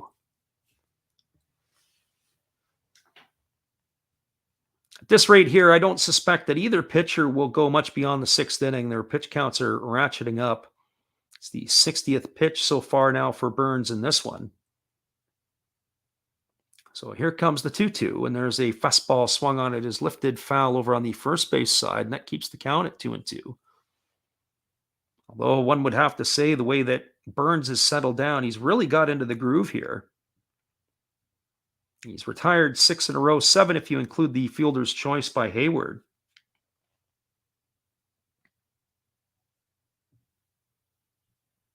So here comes the 2-2 pitch to Schwindel. Burns kicks and he delivers. It is a changeup tap slowly to short. It's fielded by Adames. He throws on the run and is going to retire Schwindel for the 3rd out of the inning. Goes in the books as a ground out, 6-3 for out number 3. So for the Cubs in their half of the 4th inning, there were no runs, no hits, no errors, and no runners left the board. We're through 4 complete. It is the Milwaukee Brewers 1, the Chicago Cubs nothing. Stick around, everybody. We'll be back in just a couple minutes with the call of the top of the 5th inning. We're glad y'all could be here with us today. It is much appreciated that you are checking out the channel.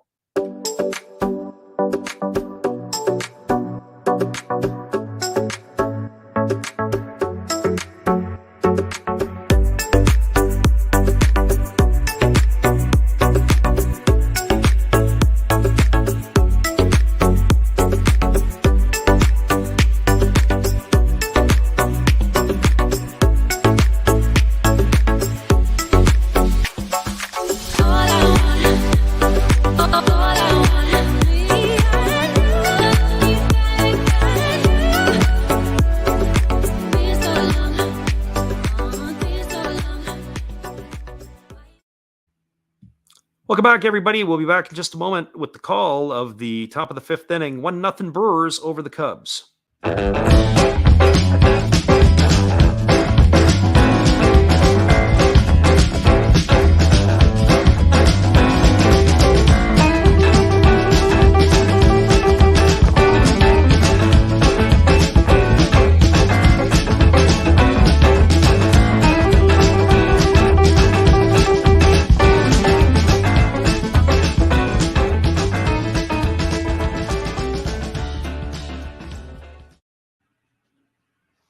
Welcome back, everybody. We're cruising to the top of the fifth inning. It's going to be Colton Wong, Willie Adames, and Christian Yelich to get things going for the Brewers in their half of the fifth inning. Say this, the games that we do in the NPB late at night, it's a lot different than the MLB games. The games between innings take a long time in Major League Baseball. The tempo and the pace of the Japanese league is much quicker, and there's a first pitch breaking ball delivered to Wong for a ball outside, and the count is 1-0. So we do have time for extra stuff in between. Normally, we're hopping and skipping with the Japanese games. They move on and off the field quickly. There's a breaking ball that is taken for a called strike, and the count is now 1-1 to Wong. Wong today is 0 for 2. He popped out to third, and he struck out in his 2 plate appearances. Hendricks goes back to work, and there is a changeup swung on it. It's lifted into right field. It's going to get down in front of Suzuki. That is going to be a leadoff single for Wong here to start the fifth inning, as he is aboard for the Brew Crew. That's going to bring up the shortstop, Willie Adames. For Adames today, he is 0 for 2. Both have come via the strikeout. That's been the story certainly early on for Kyle Hendricks. Hendricks has retired a number of batters via the strikeout this afternoon. He struck out the side in the second inning. He's got 7 in the ballgame through 4 innings.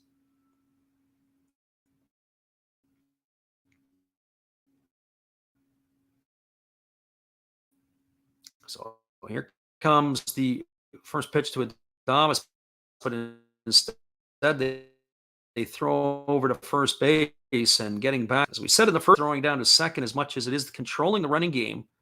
There's the pitch from Hendricks. That looked rather quick. It is swung on. It's a grounded to third. Wisdom fields it over to second for 1. Back to first, and the Cubs have got themselves a double play of the 5-4-3 variety. And just like that, there are 2 in the books. So getting some defensive help this time has erased the Brewers. A ground out 5-4-3 double play for 2 here in the fifth. That's going to leave it all up to Christian Yelich.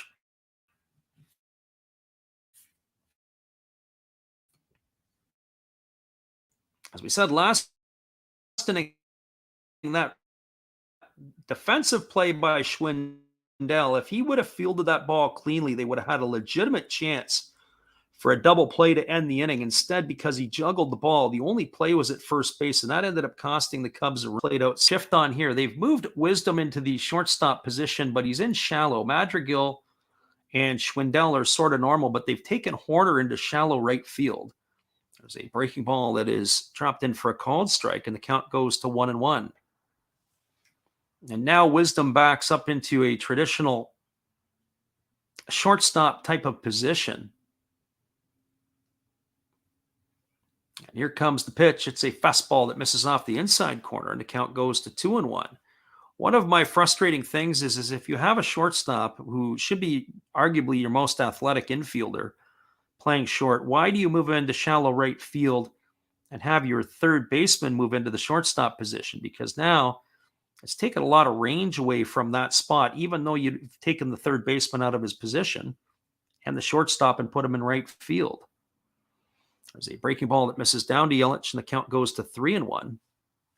So 3 balls and 1 strike. I see some teams will do it differently. Some teams will put the third baseman into shallow right field.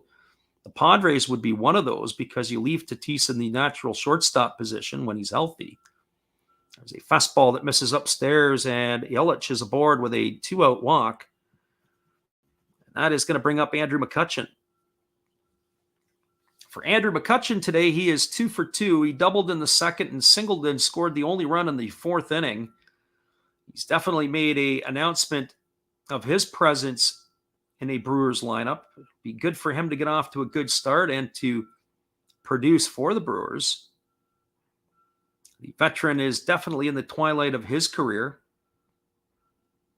but he's a shell of his former self when he was winning MVPs with the Pittsburgh Pirates. Here's the first pitch from Hendricks. It's a fastball swung on. This ball is drilled to center field. Moving back and to his right is Hayward. He's going to make the catch, and that is going to do it. That ball was really struck well. That's 3 good plate appearances for McCutchen, but he is retired for out number 3 here in the 5th inning. There was no runs. There was 1 hit. There were no errors, and there was 1 runner left aboard. We're now through 4.5. It is the Milwaukee Brewers 1, the Chicago Cubs nothing. Stick around, everybody. We'll be back in just a couple minutes with the call. The bottom of the 5th inning. We're glad you could tune in here with us. Here's our friend Steve again. This is Steve Rademacher. Be sure to check out his channel after the game. He's got all kinds of stuff. He's got Money Monday, Takeover Tuesday. He's got No Filter Friday, and he's got his Shout Out Sundays. Check out what he has to offer. Here he is. Domo arigato. Sorry if I mispronounced that. I'm new at this. Thank you for watching Last Raps Baseball. Tell all your friends and family to come check him out, ask some questions during the telecast, and give him a good sub and a thumbs up. And this is Steve coming back at you, and some new things on my channel. Star Wars figures that everybody likes. We have Mad magazines from the 1970s. We try to avoid the Noid.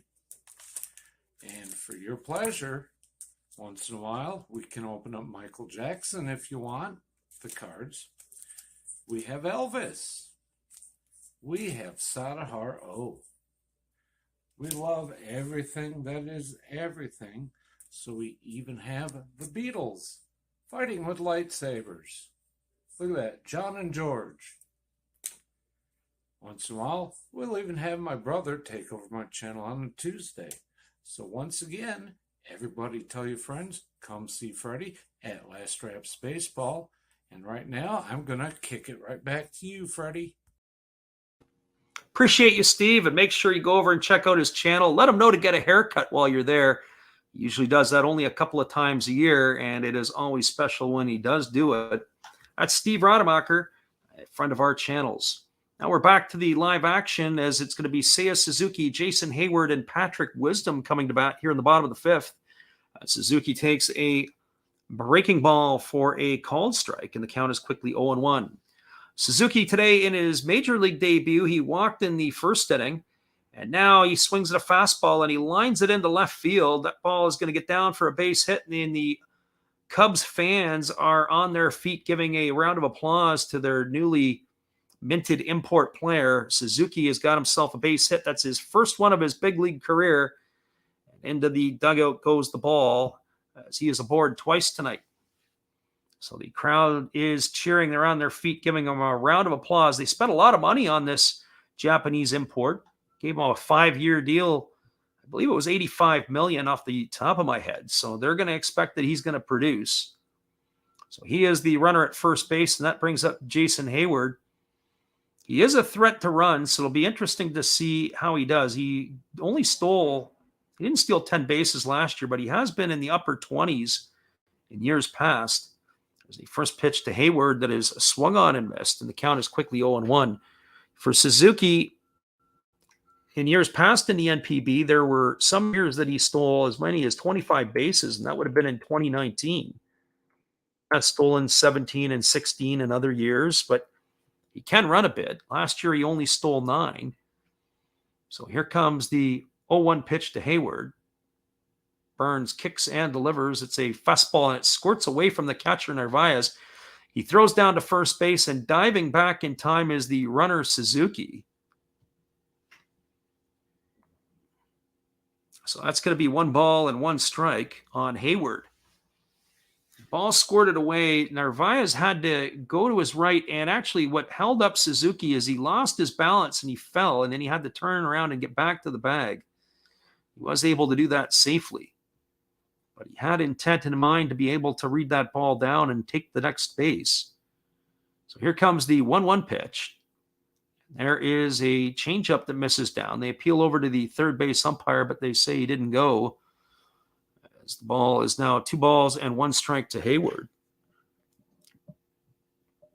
Lots of money put into the Cubs this year in the offseason. They've been throwing money around like rice at a wedding. Suzuki got a big contract. Marcus Stroman was signed to a big deal. So they are adding some free agent pieces. There's a fastball swung on. This ball is lined into left center field. It's going to get down. It's fielded by Kane. Rounding second and heading to third is Suzuki. He's going to go in, and they've got something brewing here on the north side as it is back-to-back hits. A single by Hayward moves Suzuki to third. Now runners on the corners, and that's going to bring up Patrick Wisdom. So Wisdom today is 0 for 1. He flew out to left field to end the second inning in his only plate appearance. The Cubs have got something going here. So Suzuki at third. The runner at first is Hayward.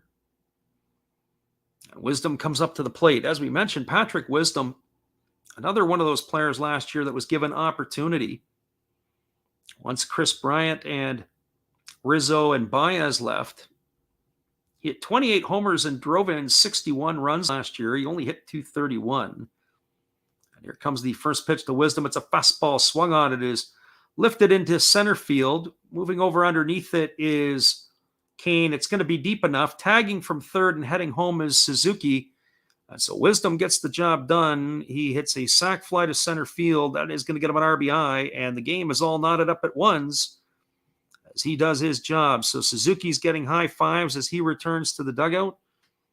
Wisdom gets 5 high fives as that's a good quality at bat. The score now is 1-1 with the Cubs and the Brewers here in the bottom of the 5th inning. So a lot of smiles in that Wrigley dugout and some hugs around as well. Suzuki was a huge star in Japan, of course, as we said, to come over to North America.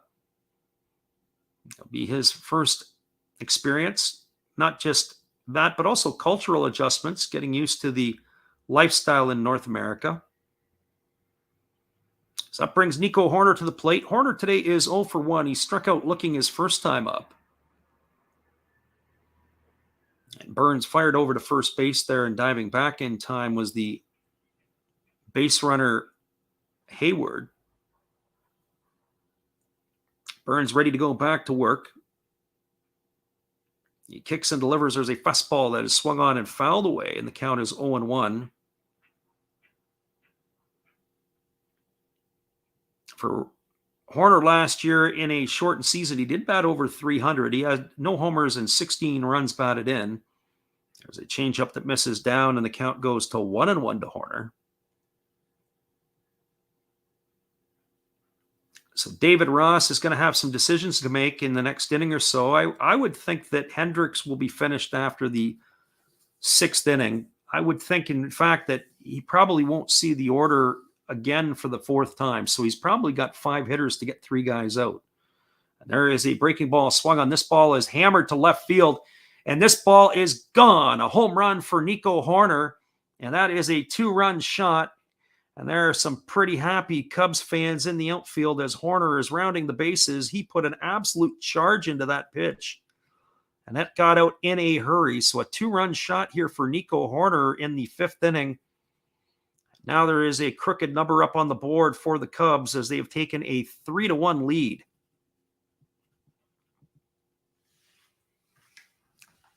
So 3-1 now for the Cubs, and that's going to bring up the top of the batting order, and Rafael Ortega with one away here in the bottom of the fifth. It's also going to bring the pitching coach out of the Milwaukee dugout to have a few words with his ace, Burns. Seemed like Burns was starting to settle in. He had retired 7 in a row, and then Suzuki got things rolling here in the bottom of the fifth inning with a base hit single, followed by a single by Hayward and a sacrifice by Wisdom. And now the 2-run shot by Horner has the Cubs out up 3-1. As we said, this game is not over by any stretch of the imagination. The entertainment will start to come when the bullpens start to get into the ball game, because one would think that the Cubs had better get themselves a healthy lead here, as their bullpen will be put to the test. And there's a first pitch breaking ball to Ortega that misses down, and the count is 1-0. For Ortega today, he is 0 for 1. He struck out in the third, and he walked and was caught stealing in the first. So 1 ball and no strikes. There's a changeup delivered by Burns that misses down, and the count now goes to 2-0.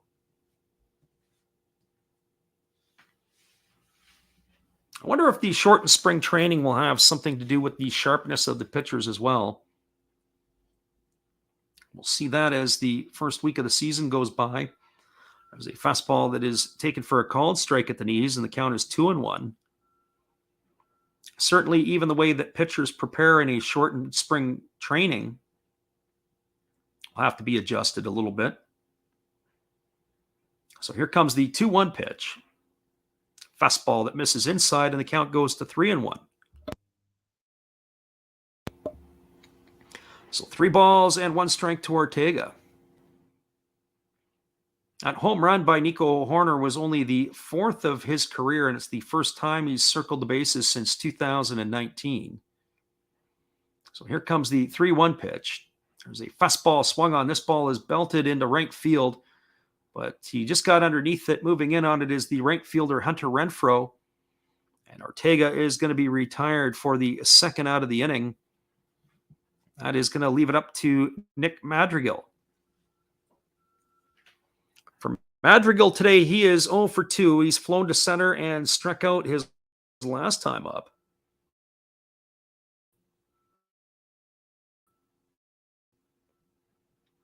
Madrigal's bat-to-ball skills are very, very impressive. He will go through a season when we get a full season out of him.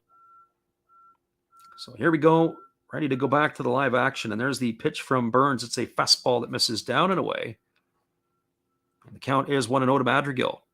There's some players that just have the knack to be able to put the ball in play and can get their bat to the ball in any situation, and this is one of those players.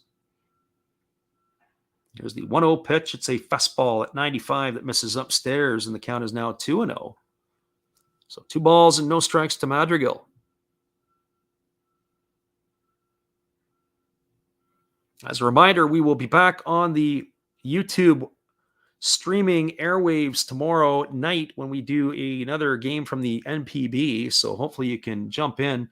We might try to squeeze a game in the day tomorrow. There's a fastball that misses upstairs. The count is now 3-0 to Madrigal. But some of it from my end is going to be a time constraint, so we may be just doing the Japanese games. We will post those up later today to indicate which of the games we're going to be looking at tomorrow. And on Saturday as well. There's a fastball that's taken for a called strike. The count now goes to 3-1. So 3 balls and 1 strike to Madrigal. So be sure to bookmark the page if you're into the NPB. We'd love to have you here with us. So here comes the pitch. It's a fastball at 96 that misses inside, and that is a 2-out walk now for Madrigal, and that's going to bring up the catcher, Wilson Contreras. So Burns here is really starting to fall off with his command again. He looked like he was settling in. He was doing very well, and then all of a sudden, it's gone haywire for him. He's got 82 pitches, only 47 for strikes. It's not what you would expect from the ace of the staff.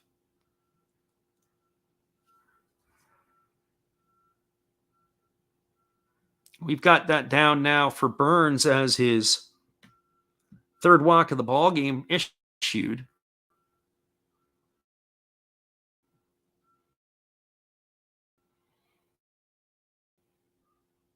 So Contreras is 0 for 2 today. He's flown to center and struck out, and he swings at the first pitch and he pops it up. It's in behind second base, and it's going to be trouble. And getting back on it is Colton Wong, and he's going to make the catch, but they sure made it entertaining. So Kane had to come in hard. Wong had to go back on it, and it ends up Wong making the catch for the third out of the inning. But there's been damage done in the bottom of the fifth. For the Chicago Cubs, they had 3 runs in the inning on 3 hits. There were no errors and 1 runner left aboard. We are now through 5 complete. It's the Chicago Cubs 3, the Milwaukee Brewers 1. Stick around, everybody. We'll be back with the call at the top of the 6th inning. After this, we appreciate you all being here and listening in today. Here's our friend Matt. Good evening, ladies and gentlemen. Namaste. Hey, I hope you guys have been enjoying the game.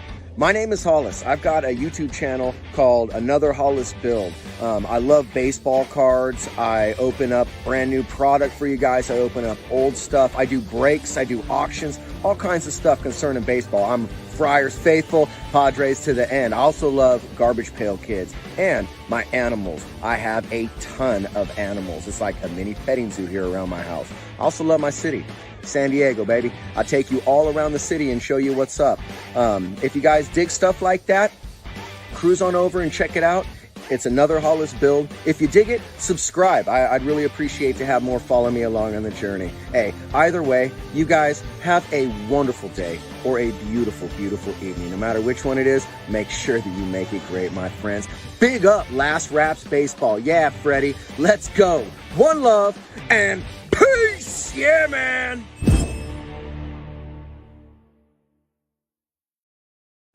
That's right, everybody. After the game, be sure to check out Matt Hollis and his channel. That's Another Hollis Build. He is a supporter of our channel, and in turn, we like to support him.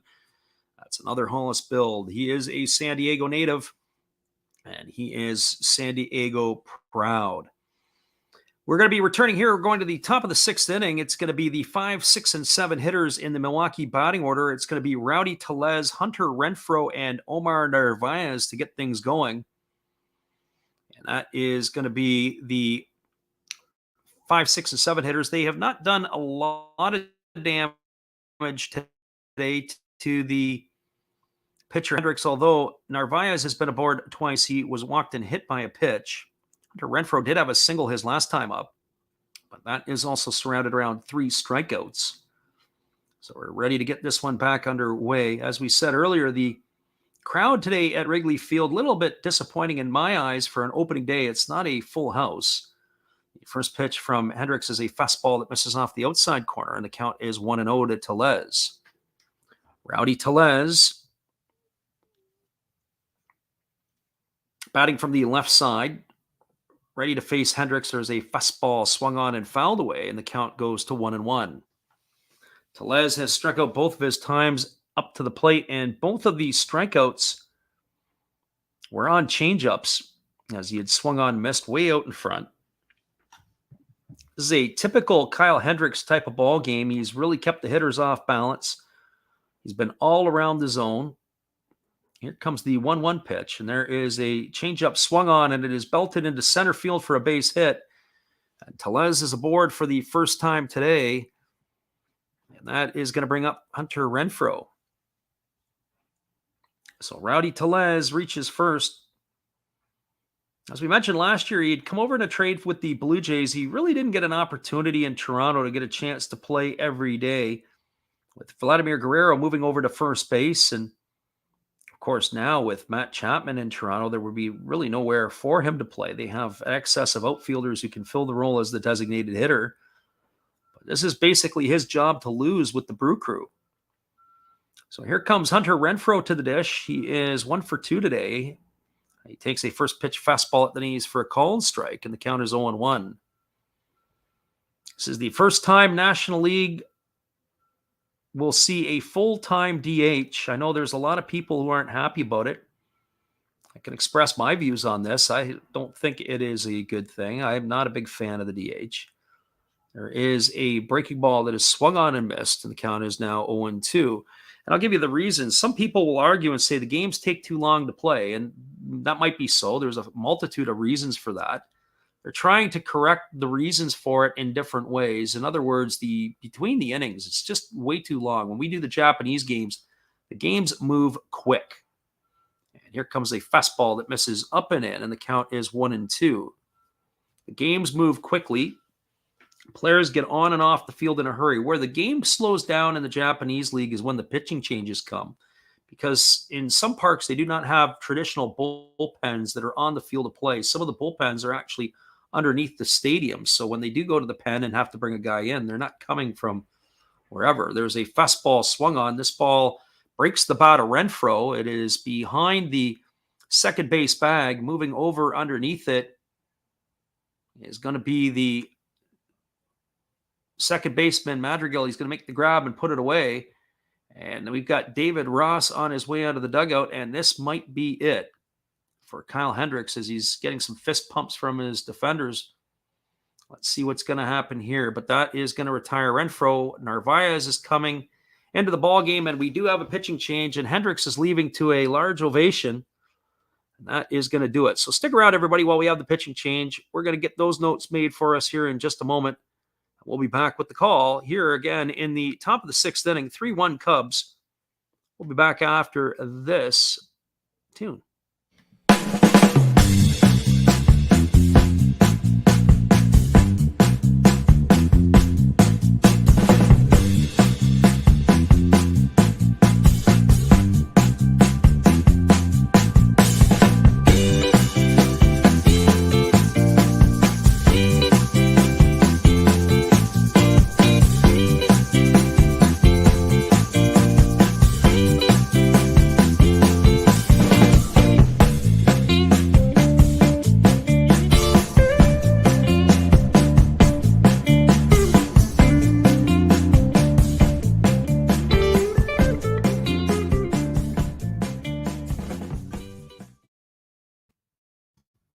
Welcome back, everybody. There is a pitching change. It's going to be a lefty coming in for the Chicago Cubs, and it's going to be Daniel Norris coming into the game to face his former teammates.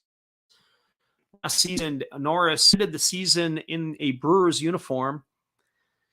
He had started the year in Detroit. He spent the last few years in Detroit with the Tigers. Last year as a whole, he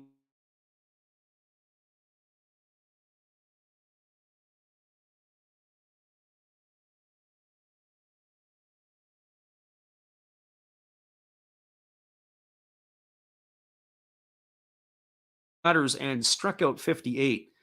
So he does have some stuff to put hitters away, but Norris is now coming into the ball game to face Hendricks. And as I mentioned earlier, this is where the game is going to start to get entertaining when they go to the bullpens, because certainly the Chicago Cub bullpen is not as strong as the Brewers. So a good start for Hendricks. He is responsible for the base runner Tellez at first base. He is in line for the win. We'll see how this all plays out. So the lefty is coming in to face the lefty Omar Narvaez, and then it'll be Kane and Peterson. So with the rule in Major League Baseball, the one rule that I have to say that I do like is that they have to face three batters. And so even though he's coming in to face the lefty here, he's got to at least face the other two as well. So Norris is ready to go to work. For those who are new to our channel and people ask me who I like, grew up near Tiger Stadium, so I'm a Tiger fan. And there's a first pitch fastball that's taken for a called strike. And the count is quickly 0-1, but we do have a pinch hitter here. This is Tyrone Taylor hitting for Narvaez. So Tyrone Taylor into the game. He is hitting from the right side. And there is a breaking ball that misses down. A good block by the catcher Contreras, and it's now 1-1. My frustration with Daniel Norris is what, as a Tiger fan, would say is his inability to throw enough strikes. Command the pitch. There's always a lot of things to like about the lefty. He throws hard, but he just can't fill up the zone consistently with strikes. So here he goes to work here. Here comes the pitch from Norris. It's a breaking ball swung on. It's grounded over to short, over to second for one, back to first, and they got themselves a double play. So tip your hat to Daniel Norris. He comes in and does the job for the Cubs. It goes down as a 6-4-3 double play, And that is going to do it here for the Brewers in their half of the sixth inning. So for Milwaukee, they had no runs. They had one hit. There were no errors and nobody left the board. We're now through 5.5. It is the Chicago Cubs 3, the Milwaukee Brewers 1. Stick around, everybody. We'll be back in just a moment with the call on the bottom of the sixth inning after we return. We're glad you guys can be here with us today for some opening day baseball. Hold tight, everybody. We'll be right back after this. Here's our friend Steve again. Steve Rademacher, friend of our channels. Be sure to check out him after the game. Let him know about that haircut. Hello, friends. Steve coming back at you, a clean-shaven Steve. Thank you for watching Last Raps Baseball. And please continue to support my channel among others, like Another Hollis Build. Awesome commercial. And now I'll show you a few more things that we do have. We have toys, like this bobblehead Star Wars on wheels. We have Noids. We can't keep avoiding them forever. We do have Legos. Love my Legos. We have Origami Folder. Check him out. He's new into this, getting started, has good following already. We have Red Beard Breaks. And we also have these things that, in a pinch, will tell you what your temperature is. So, if you like all of this, and if you like Last Raps Baseball, join all of us. We'd love to have you. And I know you would enjoy us. Thank you, peace, good night, and cheers. Welcome back, everybody. We are cruising to the bottom of the sixth inning. It is going to be the heart of the Cubs batting order coming up to face the Brewers here in their half of the sixth, and that means it's going to be Ian Happ, Frank Schwindel, and Seiya Suzuki. So that is going to be 4, 5, and 6 in the batting order. And it is a tough afternoon, and we do have a pitching change that is going to be taking place for the Brewers. Corbin Burns' day is done, and it is going to be the left-handed pitching Aaron Ashby coming into the ball game.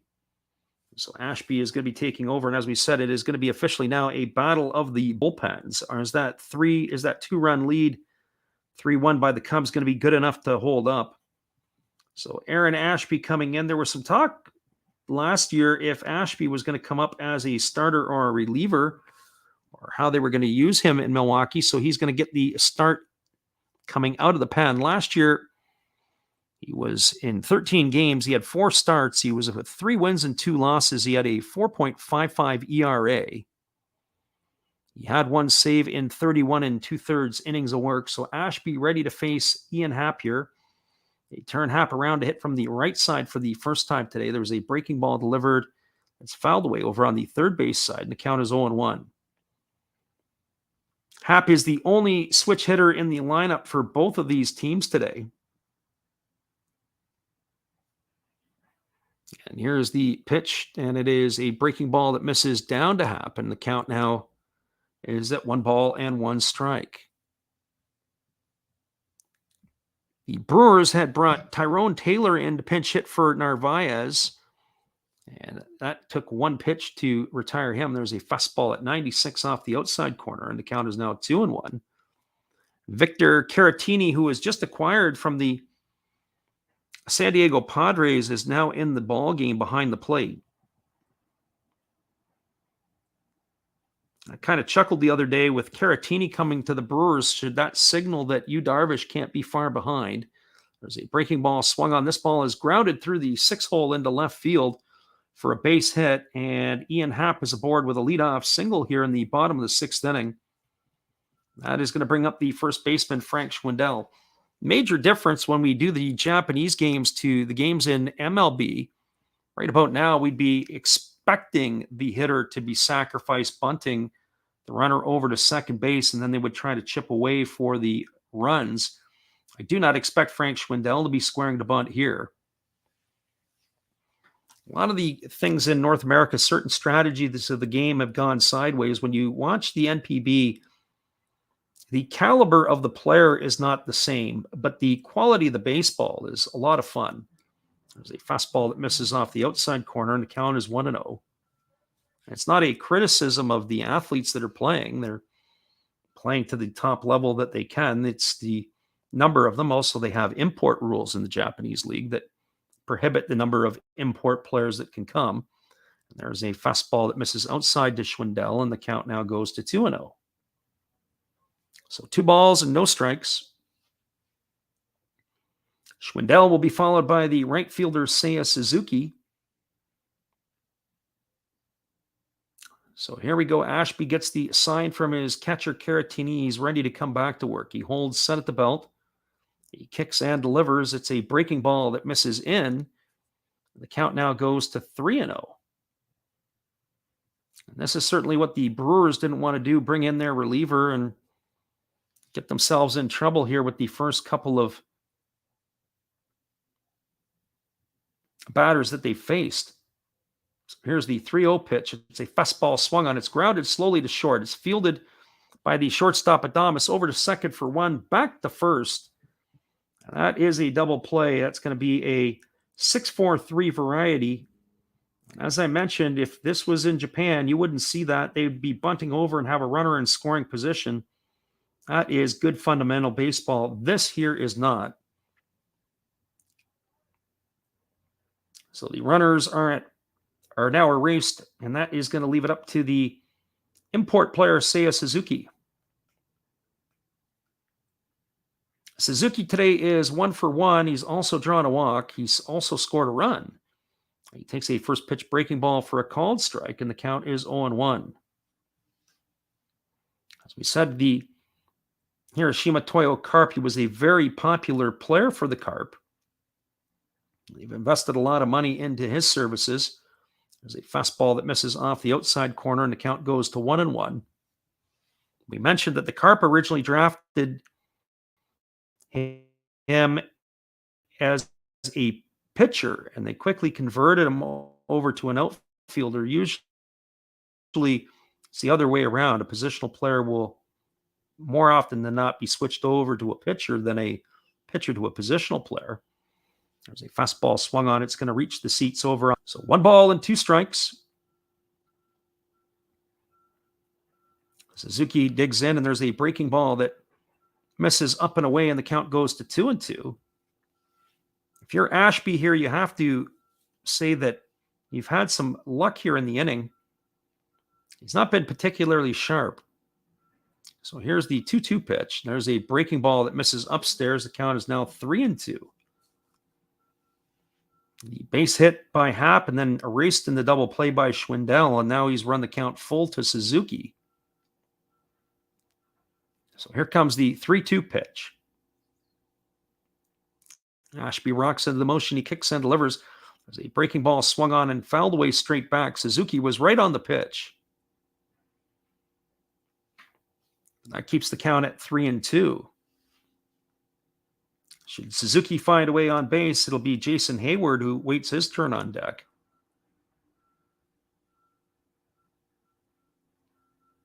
And here comes the pitch from Ashby. It's a fastball swung on. It is popped up, but looks like it's going to get over into the seats behind just past the first base dugout and behind the tarp. That's going to keep the count at 3-2. Just peeking at the out-of-town scoreboard, the Indians, I say the Indians, it's the Guardians and the Royals. We're going to do that, I'm sure, a lot through the month of April. The Guardians and the Royals are knotted up at zeros after 1 inning. The Pirates are in St. Louis. That game is currently delayed in the first inning. It was supposed to be a 1:15 Pacific time first pitch. There's a breaking ball delivered to Suzuki. It's outside. The catcher Caratini could not hang on to it. And that is a base on balls for Suzuki. That's the 3rd time today Suzuki has reached base. A single and 2 walks. He is living on the base paths here in North America with his first game in Major League Baseball. It's going to bring up Jason Hayward. Hayward today has had a fine afternoon. He bounced into a fielder's choice his first time up, but he singled and scored a run on the home run by Horner as last time up. And here's the first pitch to Hayward. It's a breaking ball that drops in for a called strike. The count is 0-1. For Hayward, he's been This is the third team at the major league level he's been with. He began his career with the Braves, then went to the Cardinals, and he's found a home on the north side of Chicago. Left-hander against the left-hander. Ashby ready to deliver. He fires a fastball that swung on and missed. The count now is 0-2 to Hayward. That pitch was out of the zone, but it was probably the fastest pitch that we've seen Ashby throw since he's come in the game. That was clocked at 97 miles an hour.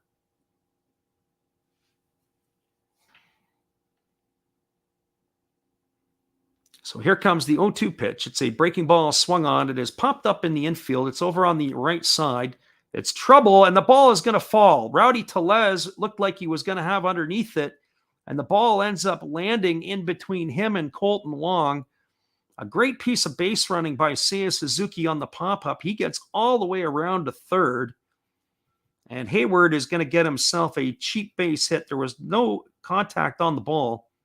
Will be in the books as a single.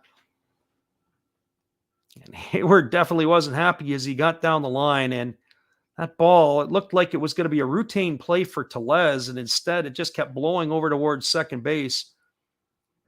Suzuki is over at third. He puts both hands on his helmet. He's kind of got a little bit of a wry smile, but unbelievable. So now the Cubs have something brewing here with 2 out in the 6th inning, and that's going to bring up Patrick Wisdom to the plate. It's also brought the pitching coach out to talk to Ashby. There's nothing worse than that.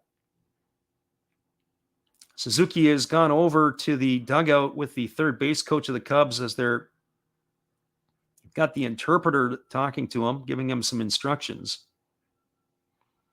Probably if there's any type of first and third situation here, if there are any shenanigans. So Suzuki got a good chuckle out of that. He brought a good smile to his face because he can't believe that he got over to third base on that ball that fell in the infield. So it was a good piece of running by Suzuki to get over there. He just kept on trucking. It's a good two-base mentality approach for the base runner. So here comes the first pitch to Wisdom. It's a breaking ball that misses down. They appeal over to the first base umpire. They say he didn't go, and the count is 1-0. The third base coach for the Cubs is relaying signs like he's trying to swat away horseflies in the summertime. Here comes the 1-0 pitch, and there's a fastball swung on and missed. It's going to even the count at 1-1 to Wisdom. Wisdom drove the first run of the ball game in as he sacrificed home Suzuki back in the 5th inning. Cubs are looking to pad to their lead here with 2 outs. And here comes the pitch from Ashby. It is a fastball, take it for a called strike. The count now goes to 1-2. I can see why the Brewers like Ashby a lot. There's a lot of life on his pitch. He can bring the fastball up to 97, which we've seen today. He also features a changeup and a curveball. There's a lot of life to those pitches. And here comes the 1-2 pitch. It's a fastball swung on, and it is fouled away over on the first base side. But I will say this, I'm not really sure sometimes, and I have to watch a little closer because the first time I've seen Ashby is that he'll throw one pitch at 97, and then he throws another one at 95, and then he's kind of up and down and all around. I wonder if it's some repeatability in his mechanics here that might be doing that a little bit, but I have to watch and see him again.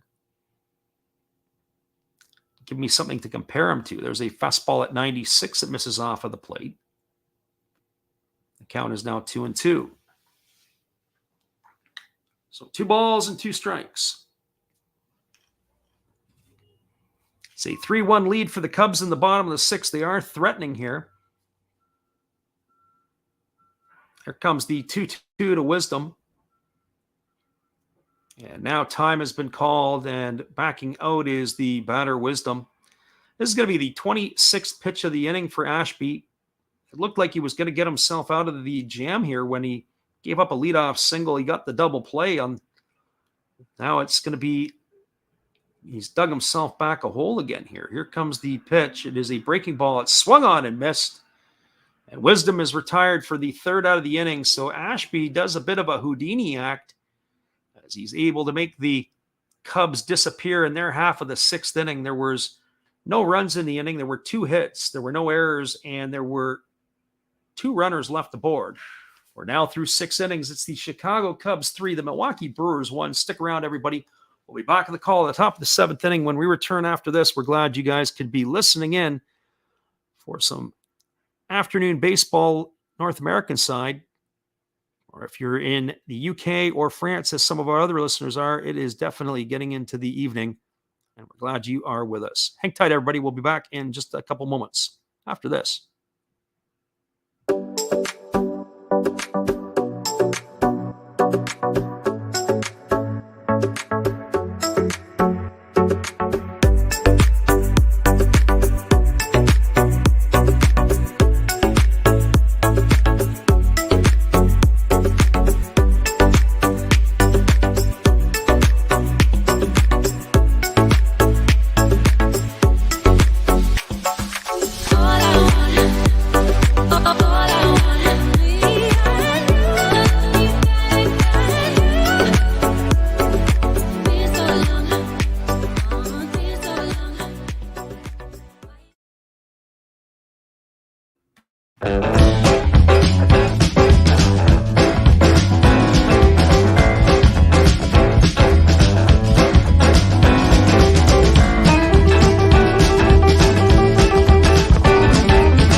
Welcome back, everybody. We are moving to the top of the 7th inning. It is a 3-1 ball game for the Cubs.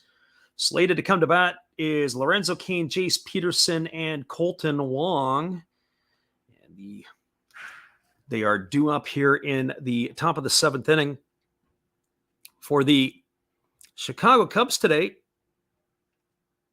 this is going to be they went to the bullpen for Daniel Norris, and he's going to stay in the ball game here. And the first pitch delivered to Lorenzo Cain is a fastball that misses inside. And the count is 1-0. Cain today is 0 for 2. He struck out his first time up, and he grounded back over to the first baseman, who flipped it to the pitcher covering, and Cain has asked for time. There is something that has come on to the field. Looks like they have it rectified here, and we're ready to go back to work. There is a breaking ball delivered by Norris, and that pitch is fouled away, and the count is 1-1. So 1 ball and 1 strike to Cain. Daniel Norris came in and on 3 pitches was able to retire the pinch hitter Tyrone Taylor, induce him into hitting into a double play to end the 6th inning. And here comes the pitch to Cain. It's a breaking ball that misses down in the way, and the count is 2-1. So as I mentioned about my familiarity with watching Norris, of course, he's now pitching against his former team, the Brewers. Brewers picked him up in a midseason trade with the Tigers last year, and there is a changeup that is swung on and missed. And the count now goes to 2-2. Originally, Norris was a top prospect in the Toronto Blue Jays organization, and of course, they moved him over to Detroit. We've got Nash in here today. Welcome, Nash. There's a fastball that swung on, and it's lifted foul over on the right field line, and the count remains at 2-2. Nash is one of our late night supporters. He said he took Kyle Hendricks at 3.5 strikeouts, and that was basically free cash. You're absolutely right. He was able to punch out 7 today. There was a breaking ball down to Cain.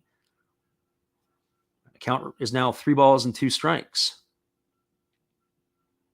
The biggest challenge with Norris, what I would say, is also pitch efficiency. I mean, he's got a number of things, but certainly being efficient in his delivery and his pitches. There's a fastball swung on. It is lined over the head of the shortstop, Horner, and it's going to get all the way to the wall. Going for second is Cain. It's fielded by the left fielder, Happ, and he fires it in.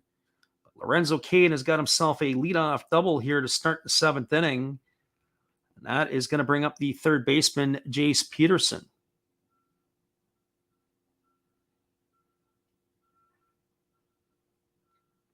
Our undrafted player says, thanks, and he loves listening to the game. We appreciate him being here. Whereabouts in France are you from, undrafted player? We know that you said at the beginning of the stream he was listening from France. He says, do you know when a card company is going to release a Seiya Suzuki card with the Cubs? I would assume it's probably going to be in the next 4 to 6 weeks when some of these other sets start coming out. I'm not aware of anything quite yet. There's a fastball that misses outside to Peterson, and the count is 1-0. But he's definitely going to have something. I would think maybe potentially the Series 2 and Tops. Definitely the update would have it. Here comes the pitch, and it is a breaking ball that misses down. It's stopped by Contreras, and the count now is 2-0. So 2 balls and no strikes. They do have action in the Cubs bullpen. It is a right-hander. That's Martin up and throwing now. One would think he's going to be on high alert. I would think that Norris should be able to get through Peterson and then to get to Wong because he's got lefty-lefty matchups here. But I would think the righty would come in to face Willy Adames. Nash is looking for the Brewers comeback. There's a breaking ball swung on and fouled away. It's going to be tapped over to the third base dugout. As I said earlier on, a 3-1 lead is not necessarily the most healthy lead. By the way, this is Mike Brosu, who is now hitting for Jace Peterson. Brosu, of course, was the former Tampa Bay Ray. For those of you who don't know, Brosu was also a Oakland University Golden Grizz, if I'm not mistaken. He played NCAA Division I baseball. That university is just north of Detroit, Michigan. There's a pitch. It is a breaking ball swung on and missed. And the count goes to 2-2. If my memory serves me correct, he was the one for the Tampa Bay Rays who took Aroldis Chapman yard a couple of years ago to take care of the Yankees in a playoff series. A clutch at bat. So 2 balls and 2 strikes to Brosu.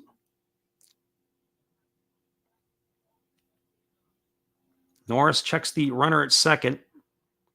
And here's the pitch. It is a changeup off the outside corner, and the count now goes to 3-2. Colton Wong is waiting his turn on deck. So as Nash suggests a Brewers comeback, one would think that you're not off the mark. You would have to think that a Brewers comeback could be in the works here. As we mentioned before, the Brewers definitely are a team that is a bit of a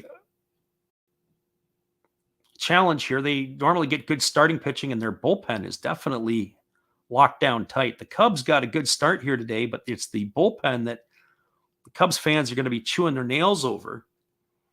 There's a breaking ball that misses outside, and Brosu earns himself a walk, and now there's runners on first and second. Undrafted player says possibly in the Topps 2022 set. I'm not sure if that checklist has been released yet. A good resource for that would be Cardboard Connection. Sometimes they have they definitely have the release dates, but sometimes they have the checklist for that stuff. But I don't know if Series 2 has got that in it. So here we go. Here comes Colton Wong to the plate with runners on first and second. The first pitch is a fastball that misses upstairs, and the count is 1-0. For Wong, he is 1 for 3 today. He singled his last time up. It was erased in a double play. He's struck out and popped to third.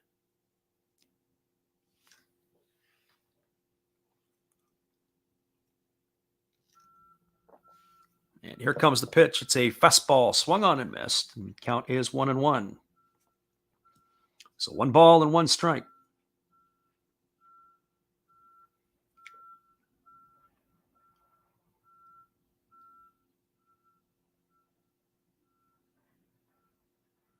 So 1 ball and 1 strike. And here's the pitch. It's a breaking ball that catches the inside corner, and it goes now 1 ball and 2 strikes to Wong.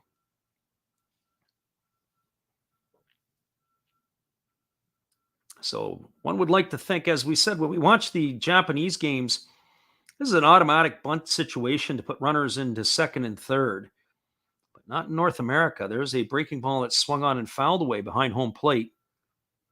Count remains at 1-2 because you've got the meat of the order coming up behind Wong, 2, 3, and 4, where you get some guys who can drive in some runs, especially when you can put the runners into scoring position. You've got one in scoring position now, but Brosu, the runner at first, runs decently.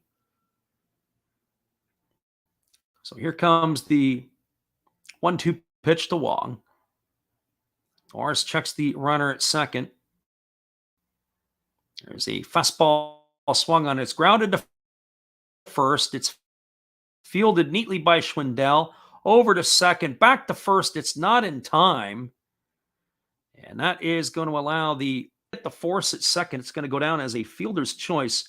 3-6. Horner's not able to take care of the double play on the back end. So this time it was Schwindel who made the play. Check that. And Norris was the pitcher on the backside who had to cover. But the throw from Horner was high. Norris had to leap up off the bag because they weren't able to pull that down. So Wong is aboard on a fielder's choice. That's going to bring up Willy Adames, but it's also going to bring out David Ross out of the dugout, and that is going to mean the day is going to be over for Daniel Norris. So the runners on base are Norris's responsibility. It's going to be Colton Wong at first. Kane is the runner over at third. We're going to have a pitching change here for the Cubs. So stick around, everybody. 3-1 Cubs. There is danger brewing as the Brewers have the call and all the specs on the relief pitcher coming into the ballgame.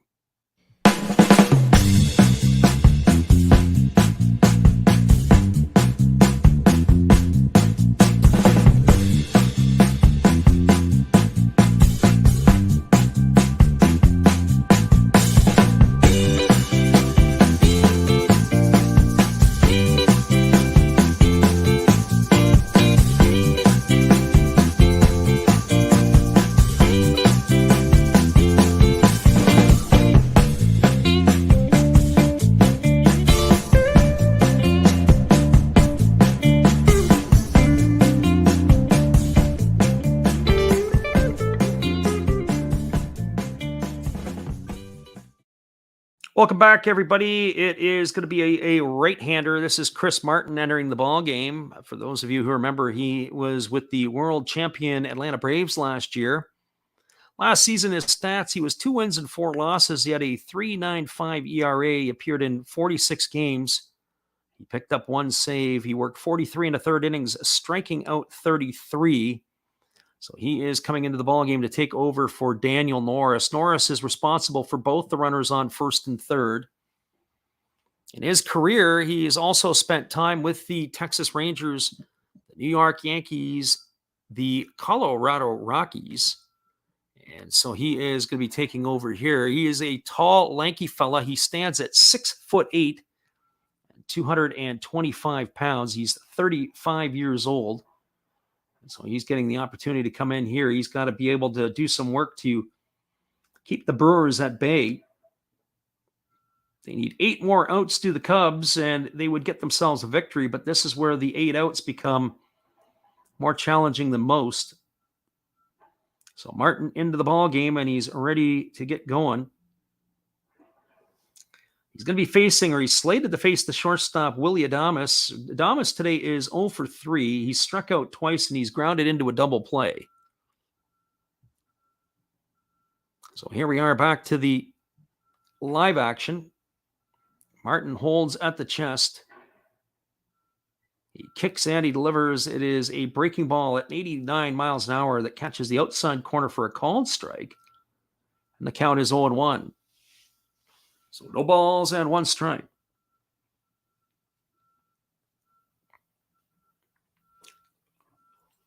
Wong gets himself his lead at first. Kane is the runner at third. No balls and 1 strike to Adames. Martin ready to deliver. There's a fastball. It swung on and it's hit down the left field line into the corner. That's going to get a run in. Playing it off the wall is the left fielder, Happ. And racing into second base is Adames with an RBI double, and the Brewers have cut into the lead. It is now 3-2 for the Cubs, but there is danger still brewing here in the top half of the seventh inning. So Adames with the RBI double advances Wong to third and scores Kane, and that is going to bring up Christian Yelich. We got 0 Fox Sports cards in the house. We welcome you in today. It is an RBI for sure. It is a ribby for Adames. That's going to bring up Christian Yelich. Yelich today is 0 for 2. He's also walked. He's grounded to first. He's grounded to second. Of course, the last time he reached base. So Martin ready to face Yelich for the first time. He kicks and delivers. It's a breaking ball at 81 that drops in for a called strike, and the count is 0-1. For a big fella at 6'8", you would expect him to be almost a power arm, but we haven't seen any of that yet from the right-hander. It's a lot of off-speed stuff and breaking balls. At 6'8", he's a very intimidating presence on the mound. So here comes the 0-1 pitch to Yelich. Kicks and delivers. It's a fastball swung on. It is lifted into left field. Coming in on it is Happ. He's going to make the catch. Tagging at third is the runner. Here comes the throw to the plate. It's not going to be in time. Colton Wong is going to score, and we are all knotted up at threes. As Yelich has hit a sacrifice fly to left for the third run of the ball game and the second of the inning for the Brew Crew. So as Yelich is retired, that is going to bring up Andrew McCutchen. And just as we thought the bullpen for the Cubs has started to rear its ugly head, the Cubs are going to be challenged here to close this game off. But unfortunately for the fans of the Northsiders, this is going to be something that they're going to have to witness throughout the year. So we're all tied at threes. Here's Andrew McCutchen, who steps up to the plate. And the first pitch delivered to him is a fastball fouled away, and the count is 0-1. McCutchen announced his presence to the Brewers lineup with a double in the second. He singled and scored a run in the fourth. And he's flown out to center field. That ball that he hit to center field was a laser to left center.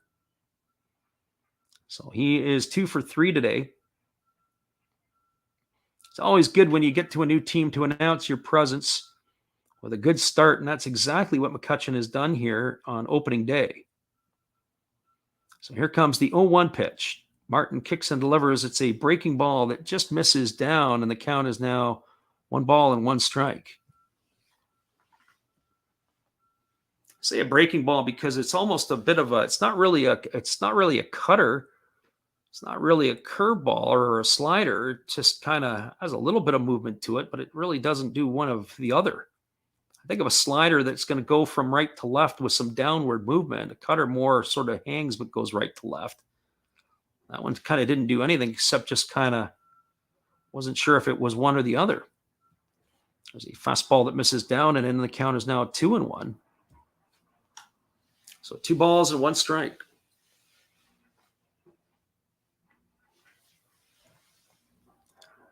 McCutchen has himself dug in, and the pitcher, Martin, is ready to go back to work. He comes set at the chest. He checks the runner at second. He kicks and delivers. There's a fastball at 95. That's the fastest pitch we've seen Martin deliver today, but it misses off the outside corner, and the count now goes to 3-1 on McCutchen. Our friend at Zero Fox Sports says, was it a slurve? Yeah, sometimes you see a slurve sometimes, but it really didn't do a whole lot. It just sort of didn't have a lot of late life to it. It just kind of hung there a bit. There's a pitch. It is a fastball swung on. It's tap foul over on the third base side. It's going to bound up and get into the area where the grounds crew will come out. And that's going to run the count full now to McCutchen.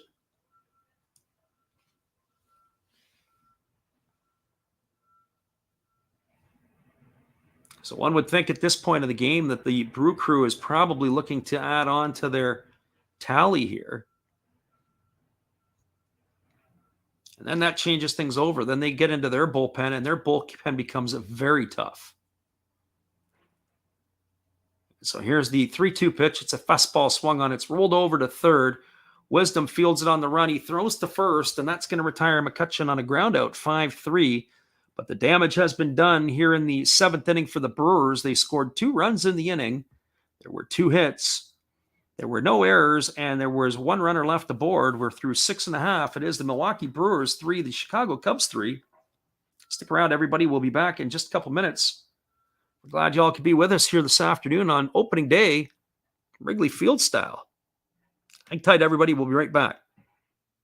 Well, you've got to have an ace in the hole, a little secret that nobody knows. Life is a gamble, a game we all play, but you've got to save something for a rainy day. You've got to learn to play your cards right if you expect to win in life. Don't put it all on the line for just one roll. You've got to have an ace in the hole.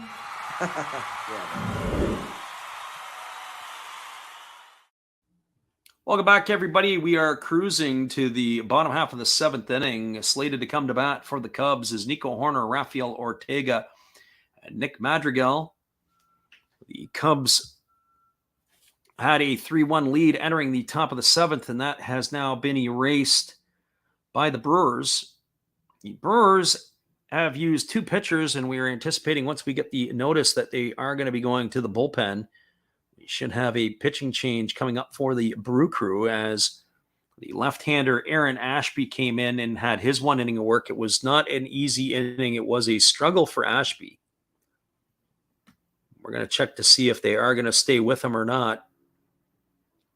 But I'd be more than surprised if they did. Ashby and that inning of work for him, he threw 26 pitches. He did throw 15 strikes. But he got behind the count and he got himself into a little bit of trouble. So we're going to see as they return. The other thing that we'd also notice we talk about as they're doing the 7th inning stretch is that they also have situations where the pitchers here for the Brewers obviously will be able to hold them in the game, and then they've got to be able to close it out with the bats. They are going to stay with Ashby, which is a little bit interesting. And the first pitch he delivers is a breaking ball to Nico Hoerner, and he misses for ball 1, and the count is 1-0. Hoerner today is 1 for 2. He had a 2-run shot in the 5th inning, and he struck out looking back in the 3rd. He's been the majority of the offense. There's a fastball swung on and missed, and the count goes to 1-1. So unless they're thinking of using Ashby as the starter, we talked about this earlier in the game, maybe they're going to extend him to get a couple innings of work here. And there's a breaking ball that misses down and in, and the count goes to 2-1. So 2 balls and 1 strike. Ashby gets the sign from his catcher. He's ready to go back to work. There's a fastball swung on, and it's fouled away. And the count now goes to 2-2. So 2 balls and 2 strikes. That home run that Hoerner hit was 374 feet. They suggest that the major league average was 401 feet last year on home runs that were hit. There is a breaking ball that swung on, and it's fouled away straight back, and the count remains at 2-2. So 2 balls and 2 strikes to Hoerner. Hoerner, in his limited action last year, did hit 302. Here comes the pitch. It is a breaking ball swung on. It's top foul just past the third base coach's box. And the count remains at 2 balls and 2 strikes. Hoerner, the right-handed batter facing the left-handed Ashby, gets back in the box, ready to go at it again. Ashby gets the sign from his catcher, Caratini. He rocks into the motion. He kicks and delivers. There's a fastball swung on it. It's grounded softly to second. It's fielded by Wong. He throws over to first. That is going to retire the batter Hoerner on a ground out. 4-3 for out number 1 to lead off the 7th inning. That is going to bring up the top of the order, Rafael Ortega. For Ortega today, he is officially 0 for 2. He's struck out and flown out to right field. He's also walked in the first inning, but he raced caught stealing. It looks like Ortega is going to have his day cut short, as it looks like we're going to have a pinch hitter in a newly acquired, another offseason acquisition, as Clint Frazier is stepping up to the plate. So Clint Frazier coming over from the New York Yankees. He takes a first pitch breaking ball that's up and away. So Ortega being the lefty replaced by Frazier. Interesting to see how this outfield plays out for the Cubs this year. So here's the 1-0 pitch, and there's a fastball that misses upstairs, and the count is now 2-0. So 2-0 to Frazier. Frazier was a bit of the odd man out in New York. He didn't really have a place to play when they had all the outfielders healthy. There's a fastball swung on. This ball is belted into left field. It's down. Yelich goes into the corner. Digging for two is Frazier, and he is aboard with a double with one out here in the 7th. So that's a good way to announce your presence to the Chicago faithful with a double in his first at bat in a Cubs uniform. That is going to bring up the second baseman, Nick Madrigal. Just to finish off on Frazier a little bit, he wasn't very happy in his time there. He was originally dealt to the Yankees from the Cleveland Indians back a few years ago, and he really never felt like he got the opportunity to play. And then when he did get some opportunities, his play was a little dicey. But he never really had a chance to get into a situation where he would start to feel comfortable knowing he had a spot every day at the yard. And there was a first pitch fastball delivered to Madrigal, taken for a called strike. And the count is quickly 0-1. And so in Chicago, he's kind of in a situation as well where he's in a numbers game. He's going to have to wait his turn here to get an opportunity to play. They've got the large investment in the right fielder Suzuki. They've got money still tied up in Hayward, who's nearing the end of his career. There's a fastball that misses outside to Madrigal. The count goes to 1-1. So then you've got Ian Happ in left field, and Happ is coming off a decent season, so he's obviously going to be looking to try to fight for a place to play. Now, Ortega, of course, had a decent year last year too in limited time. So he's going to have to take advantage of opportunities. And there's a breaking ball that is swung on and missed by Madrigal, and the count now goes to 1-2. So 1 ball and 2 strikes.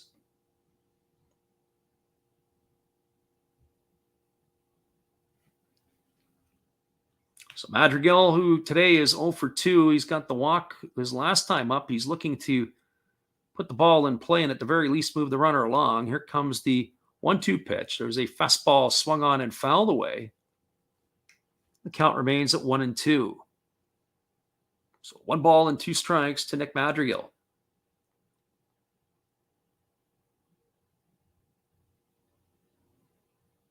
Ashby gets a new baseball and he rubs it up, and we're ready to go back to work. It's certainly not been the efficient inning in a third for Ashby. He's already up to 40 pitches.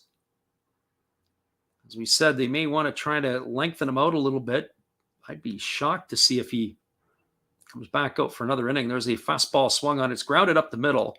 Wong fields it behind the base at second. He throws to first. Madrigal is retired. It goes as a ground out, 4-3 for out number 2. That's going to leave it up to the catcher, Wilson Contreras.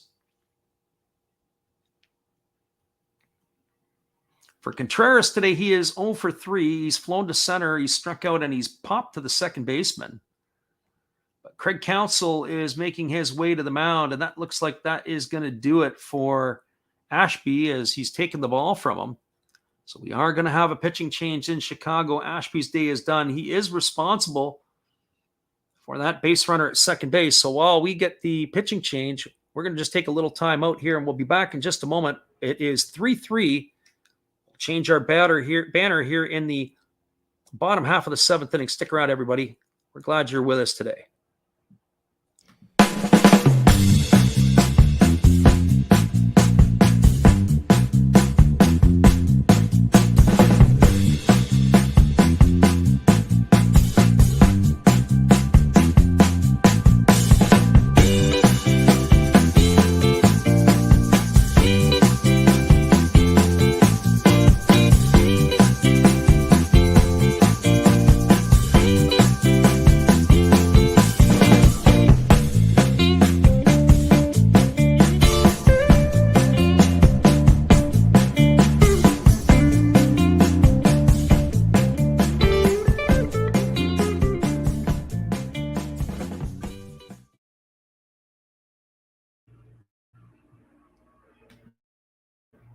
Welcome back, everybody. We have a pitching change, and it is going to be a new pitcher in for the Milwaukee Brewers. They're bringing in a right-hander. We're going to get you the specs on him in just a moment. One thing that we want to remind everybody, and that is when you get a chance, check out our poll page today. We do ask the question, are the Milwaukee Brewers a legitimate World Series contender? I think they're a playoff team potentially, but are they going to be able to contend for the World Series? That is our question of the day. It's a simple yes or no answer, so be sure to let us know what you think.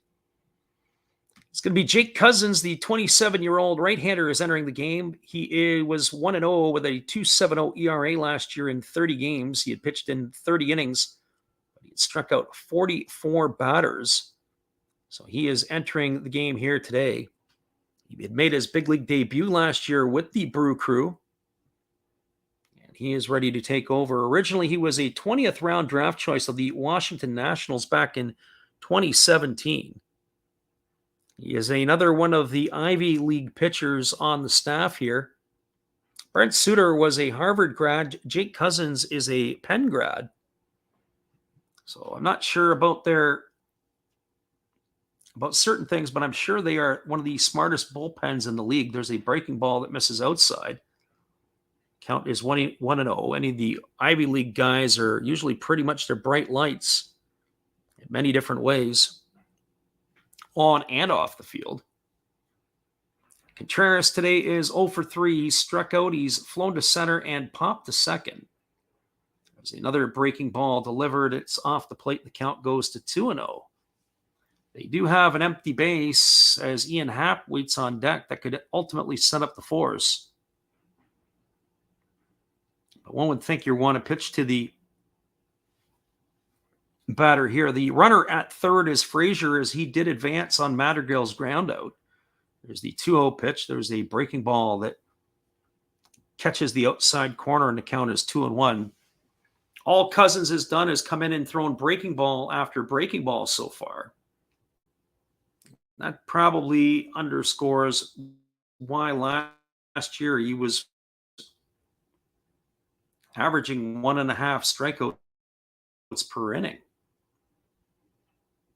So here comes the pitch, and it's a fastball, and that hits Contreras. And Contreras is not the happy. Contreras is going to have a few words for the home plate umpire. He's not happy at all, as he's to take off some of his stuff, and he's going to make his way to first.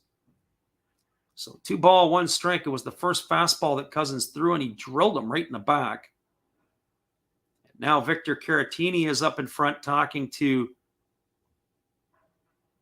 Contreras, and Contreras is now on his way to first base. One would think he's not wanting to plug you, but we do see there is some history. We know there's some history with Contreras and the Brewers. And so, of course, he's not happy, as he's been plunked about 4 times historically. A lot of these guys, he has had that opportunity, and he's had some confrontations where he's done some bat flips, and he's given the Brewers their thing. So he does get clunked. That's going to bring up Ian Happ. And so that's also going to bring out the pitching coach to have a word with Jake Cousins. So Slinky YT in the house, we appreciate you for stopping by today.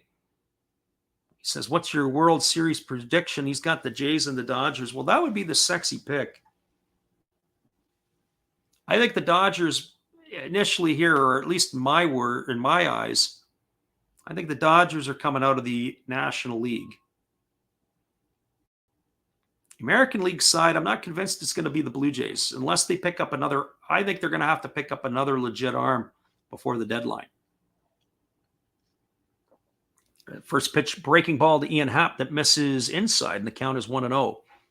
What I mean by that is need one more lockdown starter. Just push everybody down a peg. But it'll be interesting to see how the Blue Jays, how that staff holds up. They have a nice staff right now for sure. There's a fastball taken on the outside corner, and the count goes to 1-1. So 1 ball and 1 strike.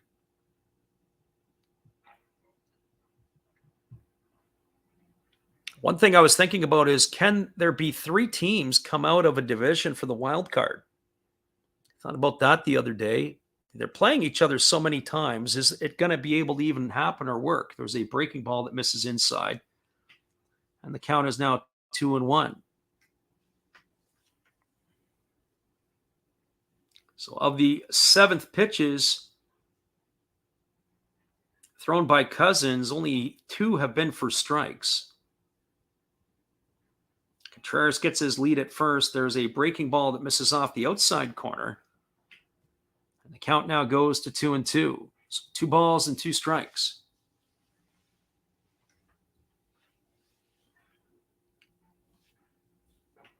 For Happ today, he is 2 for 3. He's got a single and a double. The crowd rises to their feet in Chicago. Here's the 3-1. It's a breaking ball that's taken for a called strike. That's going to it's going to bring the count to 3-2. So 3 balls and 2 strikes.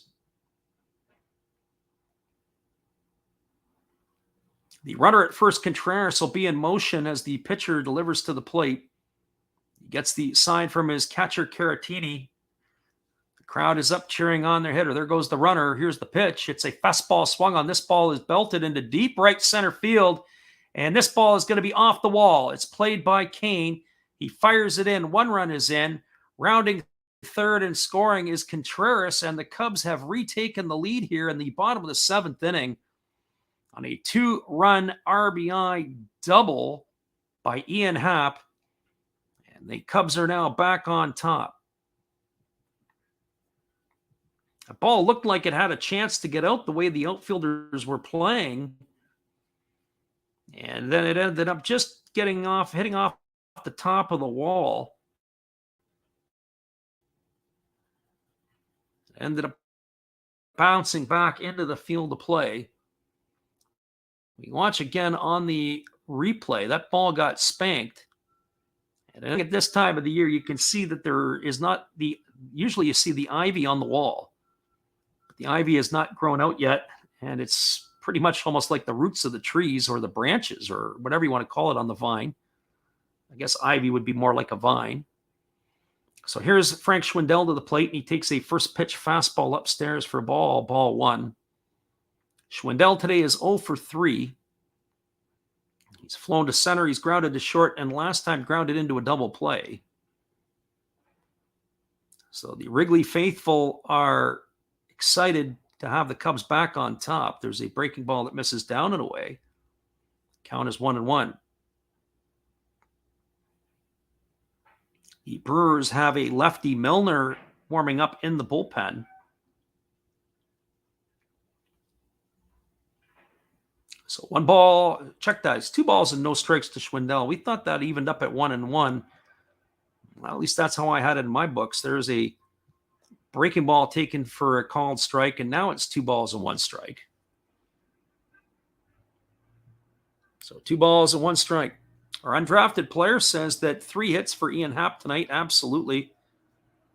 Slinky YT says the AL East has 4 teams that can make the postseason, and the other team is Baltimore. So here comes the pitch. It is a breaking ball. This is swung on. It's lifted into right center field. Moving over underneath it is Renfroe. He's going to make the catch, and that is going to do it for Frank Schwindel here in the 7th inning. So for the Chicago Cubs, they do some damage. They get 2 runs in the inning. There were 2 hits. There were no errors and 1 runner left aboard. We're through 7 complete. It is the Chicago Cubs 5, the Milwaukee Brewers 3. Stick around, everybody. We'll be back in just a couple minutes. And we'll be keeping you guys in check with everything that's going on. We appreciate y'all for being here. Hold tight, everybody. We'll be back in a minute.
Welcome back, everybody. We are moving to the top of the 8th inning. It is going to be Rowdy Tellez, Hunter Renfroe, and Victor Caratini to get things going for the Brewers in their half of the 8th. The Chicago Cubs, who gave up the lead in their half of the 7th inning, were able to get the 2 runs back that they gave to the Brewers. It is now a 5-3 ball game, and the Chicago Cubs are now going to the bullpen. You're bringing in a right-hander. It is going to be Rowan Wick on the mound. Rowan Wick is now a veteran here in the big leagues. Of course, he's from north of the border. He's a Canadian. Rowan Wick is a north of Vancouver, British Columbia native. In 22 games last year for the Cubs, Wick pitched in 23 innings, allowing 17 hits, 11 earned runs, and he had 5 saves and 8 opportunities. And the first pitch delivered to Tellez is a fastball upstairs for ball 1. For those of you who may or may not know, he originally went to St. John's University. There's a breaking ball that drops in for a called strike. After 1 year, he transferred out to Cypress Community College in California. And then Wick was originally drafted by the St. Louis Cardinals as a catcher. Then they moved him into right field. He played some first base. There's a fastball swung on it, is looped softly into left field. It's going to get down in front of Ian Happ, and Rowdy Tellez is aboard with his second base hit of the ball game. That's going to bring up the right fielder Hunter Renfroe. So Tellez is now 2 for 4. He's got a pair of hits. That brings Renfroe to the plate. But back to Wick for a couple moments. He originally came in. He actually hit 20 homers in A-ball for the St. Louis organization. But the Cardinals went to him and said, hey, look, you don't have a future playing a position here. We want to get you on the hill or you're going to get released. There's a breaking ball at 75 that drops in for a called strike, and the count is quickly 0-1. And so they finally talked him into it, and he was able to make that change, and that is where he is today, pitching in the big leagues. So here's the 1-1 pitch. It's a breaking ball off the outside corner, and the count now goes to 1-1. He made his big league debut with the San Diego Padres back in 2018. Since then, he has found a home on the north side of Chicago. This is going to be his 4th season with the Cubs. There's a fastball swung on. It's going to reach the seats over on the first base side. The count is 1-2. So 1 ball and 2 strikes.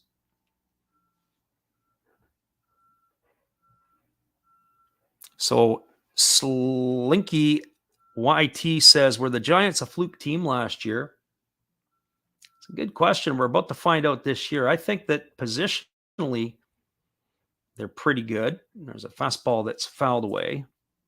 Count remains at 1-2 to Renfroe. And what I mean by pretty good is that they're pretty solid. They've got a nice mix of veteran and some younger players, although some of the veteran players like Buster Posey last year, who is now retired, and Brandon Belt and some others like Brandon Crawford are getting a little long in the tooth.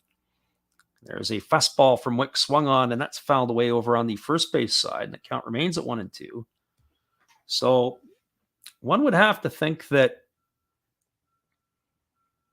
the Giants' younger players are going to have to start backfilling here. Their pitching staff was solid last year, and really the way that they were able to make wine from raisins in some ways ended up being pretty good. They had a couple of pitchers like DeScalafini and Aaron Sanchez who came in. They expected big things from, and DeScalafini was okay, but Sanchez continued to battle some issues with injuries, and there's a breaking ball down.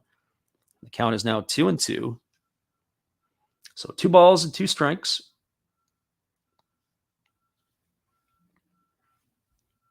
So the Giants, I think this year, obviously with the ace of the staff being Webb, losing Gosman was big, but they've been able to backfill some of the pitching.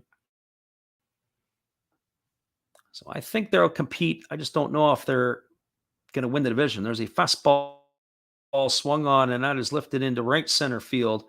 Jason Hayward is going to call Suzuki off. He makes the catch, and that is going to retire Renfroe for the first out of the inning.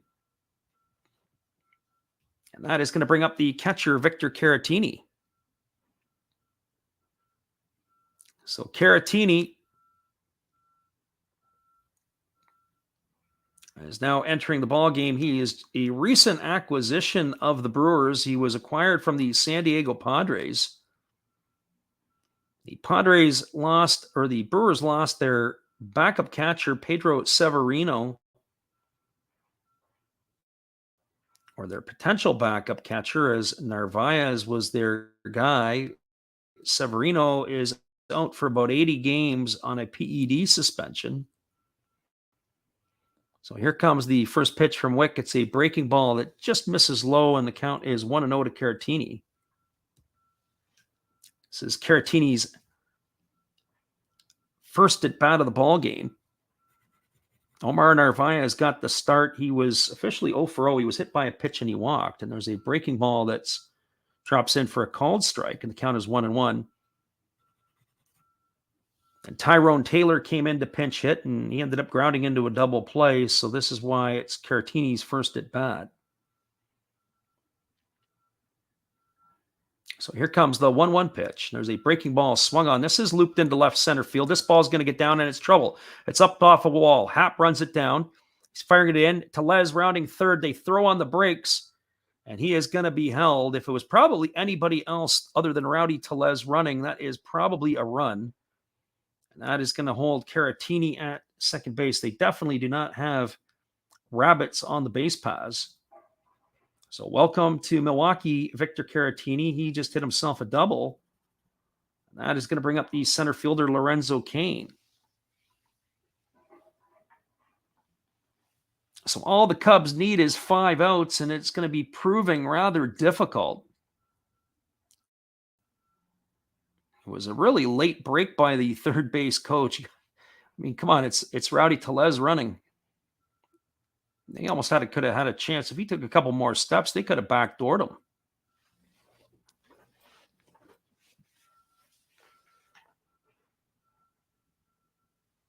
So the pitching coach is now returning back. They do have a right-hander in the bullpen. It is Michael Givens. Undrafted player says, did Victor Caratini play for the Cubs? Yes, he did. He was the kind of the personal caddy or catcher for Yu Darvish. Kind of laughed the other day. I said, well, how long until Yu is in a Milwaukee uniform? He was Darvish's almost exclusive catcher with the Cubs, and then he went over to the Padres as well.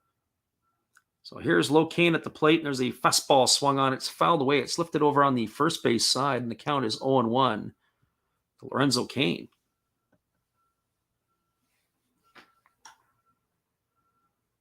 So Rowan Wick's got himself in a jam, and he's got to find a way to get out of it. Michael Givens, the former Baltimore Oriole, heating in the pen. There's a fastball swung on, and it is now 0-2 to Lorenzo Cain. Cain today is 1 for 3. He doubled his last time up and came around and scored a run. And he's also struck out and bounced into a fielder's choice. So Wick gets the sign from his catcher, Contreras. He's ready to go to work. He comes set at the chest.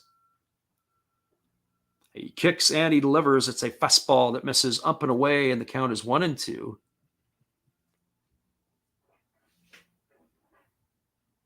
So 1 ball and 2 strikes to Lorenzo Cain.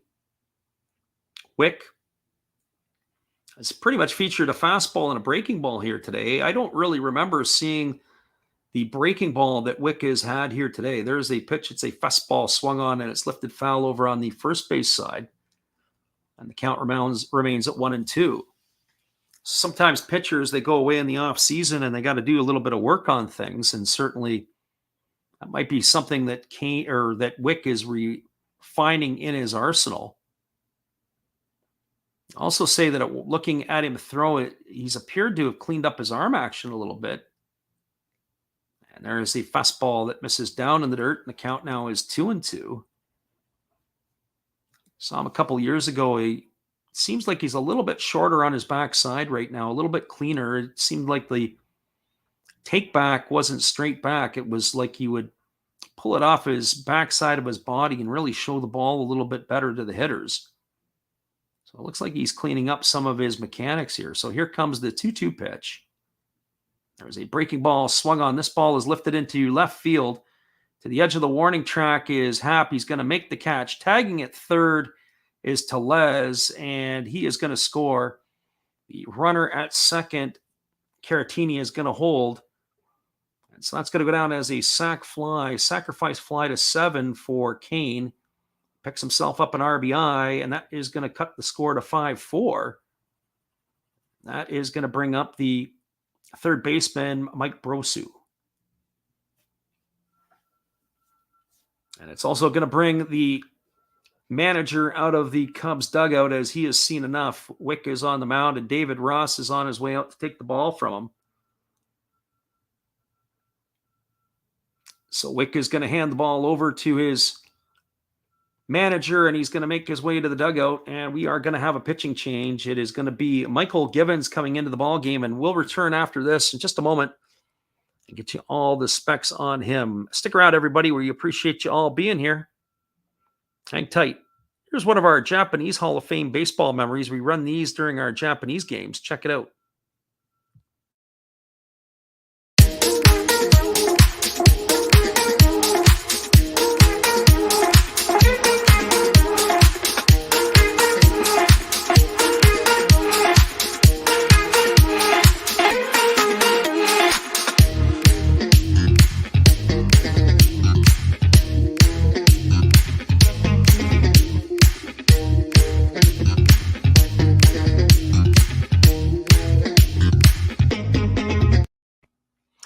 Pitching change in Chicago. Stick around, everybody. We'll be back in just a few minutes. We'll get you all the specs. Michael Givens is coming on in relief. It's 5-4 in the top of the 8th with 2 away.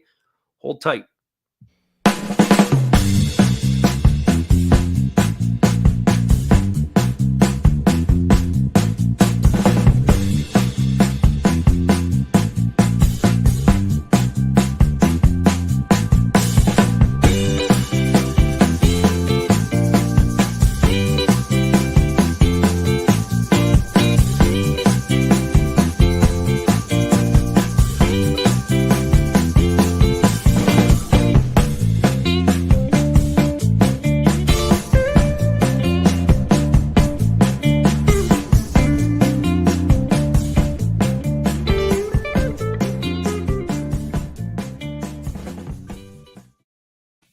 Welcome back, everybody. We have a pitching change. It is going to be a right-hander coming in. It's going to be Michael Givens. He is replacing Rowan Wick, who went 2/3 of an inning, allowing 2 hits. He did allow a run, which was earned.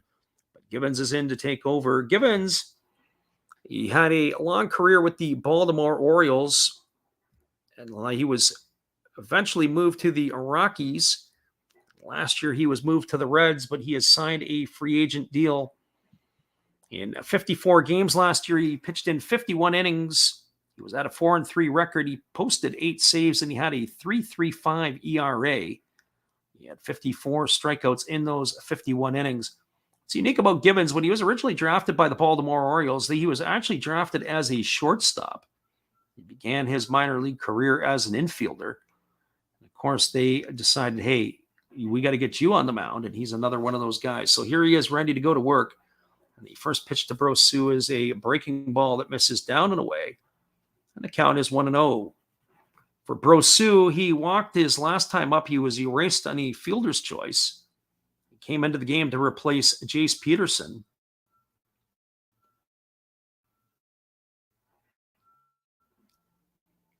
So Givens ready to go back to work. He comes set at the belt. He kicks and he delivers. It's another breaking ball that misses down and away. The count is 2-0. One would think he's going to have to come in and get this. And Wong is starting to get things going. He's reached base his last couple of times. So Brosu's the guy that they want to get. Right-hander against the right-hander. Givens delivers. It's a fastball that catches the upper inside corner for a called strike. And the count is 2 balls and 1 strike. Sue steps out of the batter's box. He adjusts himself, gets himself dug back in, and he's ready to go back to work against the right-hander Givens. They're pretty much playing him straight away, Brosu, and there's a fastball ticket for a called strike, and the count goes to 2-2. The only exception to that is the first baseman, Schwindel, is off the bag at first base, probably more than normal. So anything hit to the right side, it's going to be a track meet to get to the bag. So 2 balls and 2 strikes. The crowd is on its feet. They're looking for Givens to seal the deal here. And here comes the pitch, and it is a fastball that's well off the outside corner, and the count now goes to 3-2. So 3 balls and 2 strikes to Brosu.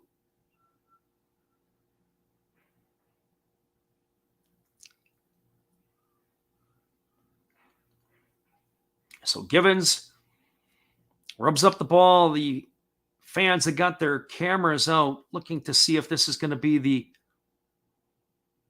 last pitch of the inning. So here we go. Here's the pitch from Givens. It's a fastball swung on and missed. Givens comes in and does the job as he retires Brosu on strikes for the 3rd out of the inning, but their Brewers pick up a run. They had a run in the inning on 2 hits. There was no errors and 1 runner left aboard. We're now going to the bottom of the 8th inning. It is the Chicago Cubs 5, the Milwaukee Brewers 4. Stick around, everybody. We'll be back in just a couple moments with the call of the bottom of the 8th inning. Here's our friend Matt again. Good evening, sports fans. I hope you all have been enjoying the game. This is just another message from another Hollis build. I hope that your team is in the lead, but if not, remember, that's life. That's what all the people say. You're riding high in April, shot down in May. But you know I'm gonna change that tune. When I'm back on top in June. I said that's life. And as funny as it may seem, some people get their kicks stomping on my team. But I don't let it get me down. 'Cause this fine old world, it keeps spinning around. I hope you enjoy the rest of the game. And if it remains the same, remember, that's life. You want your fill? Go check another Hollis build on YouTube. Last Raps Baseball. Let's get back to the game. Let's go! You know that's life. You know it. One love and peace.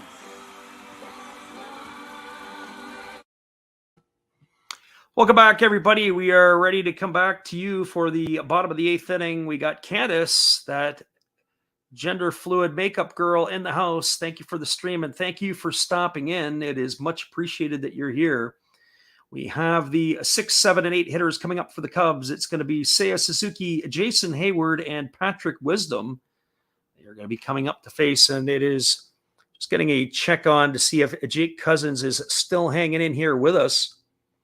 That's exactly who is on the mound. And the first pitch delivered to Suzuki is taken for a fastball for a called strike, and the count is 0-1.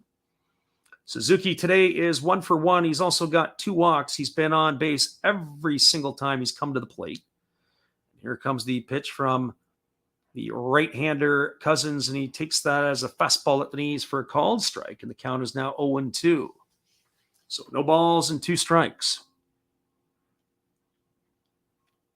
Cousins ready to go back to work. Gets the sign from his catcher, Caratini, and there is a breaking ball that drops in for a called strike. And Suzuki has been caught looking for the first out of the inning as he stood there like the house by the side of the road and watched it go by. And that is going to bring up the center fielder, Jason Hayward. So as a reminder, we do want to let everybody know we are going to be back on the airwaves again Tomorrow night when we do our NPB coverage, it'll be 10 o'clock Pacific, 1 o'clock Eastern on Saturday morning. So be sure to mark your calendars. Looking forward to having you. And here comes the first pitch delivered from Cousins. It's a 95-mile-an-hour fastball off the outside corner. The count is 1-0 to Hayward. Hayward today has been a part of this offense. He's 2 for 3. He's got 2 singles. He's scored a run. He's bounced into a fielder's choice, and there's a breaking ball that misses outside. The count is now 2-0. So 2 balls and no strikes. Don't forget to bookmark our channel, and you'll get all the updated notifications if you ring the bell. There's a breaking ball swung on and missed, and the count is now 2 balls and a strike to Hayward.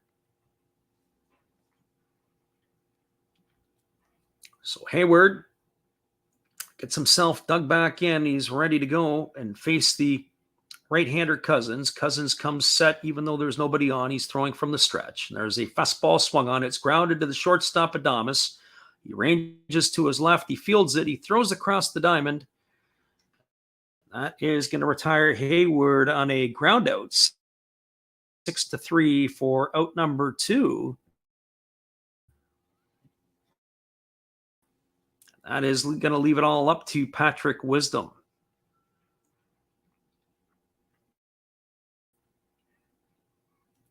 For Wisdom, he flew to left and he struck out, but he did it a sacrifice fly, driving in a run back in the 5th inning.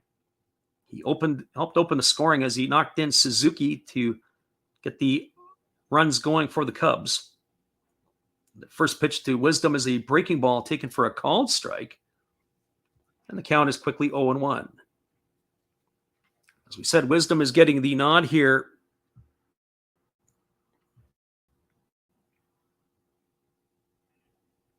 At third base. He had himself a decent year last year coming in, getting a chance to play regular. There's a fastball swung on and fouled away, and the count is 0-2. There is action in the Cubs bullpen. David Robertson is up and he's not really throwing right now. He's just sort of getting some instruction and playing some light catch. So no balls and 2 strikes to Wisdom. Here's the pitch from Cousins. It's a breaking ball that misses down and away. And the count goes to 1-2. So 1 ball and 2 strikes to Patrick Wisdom. Cousins, again, gets his sign from the catcher, Caratini. He comes set at the belt, and he kicks and he delivers, and there's a breaking ball swung on, and it's fouled right back at the StubHub sign behind home plate, and that's going to keep the count at 1-2. So 1 ball and 2 strikes.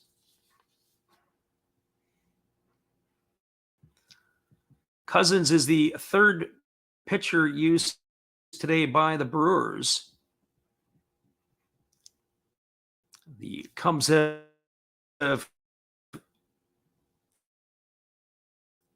into their 5th pitcher.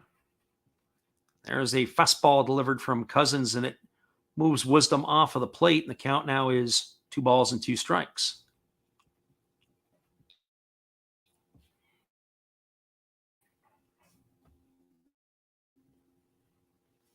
If you folks are enjoying the old-time radio broadcast style, we appreciate you for tuning in to listen in. Here's the 2-2, and there's a fastball swung on and missed. And Wisdom is retired on strikes for the 3rd out of the inning, and that is in Chicago. Runs no errors, and nobody left the board. Now through 8 complete. We're moving to the top of the 9th inning. It is the Chicago Cubs 5, the Milwaukee Brewers 4. Stick around, everybody. We'll be back and just all being here today.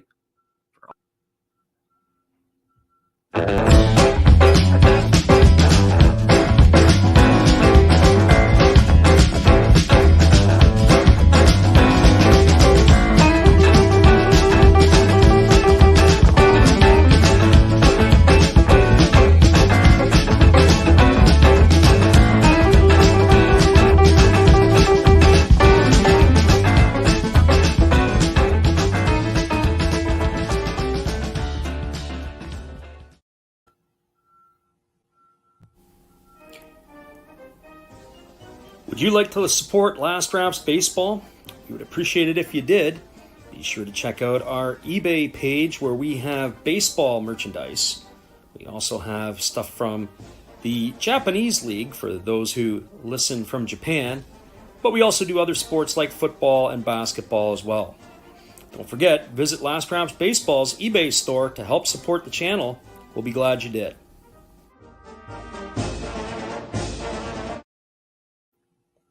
Welcome back, everybody. We are moving to the top half of the ninth inning. It is going to be the top of the order coming up for the Milwaukee Brewers. It means Colton Wong, Willie Adames, and Christian Yelich are coming to bat.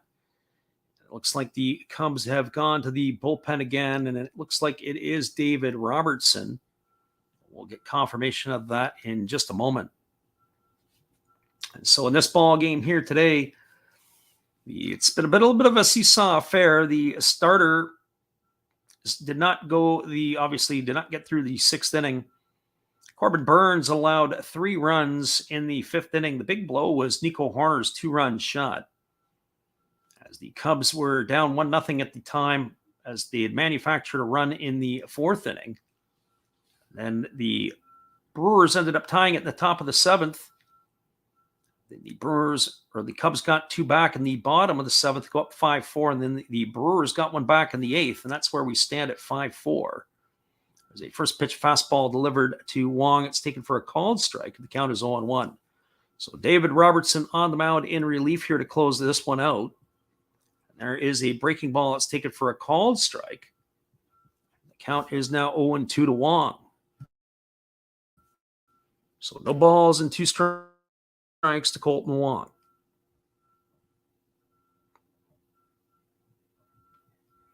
Robertson gets his sign from his catcher. He's ready to go back to work. There's a breaking ball that makes Wong skip rope inside.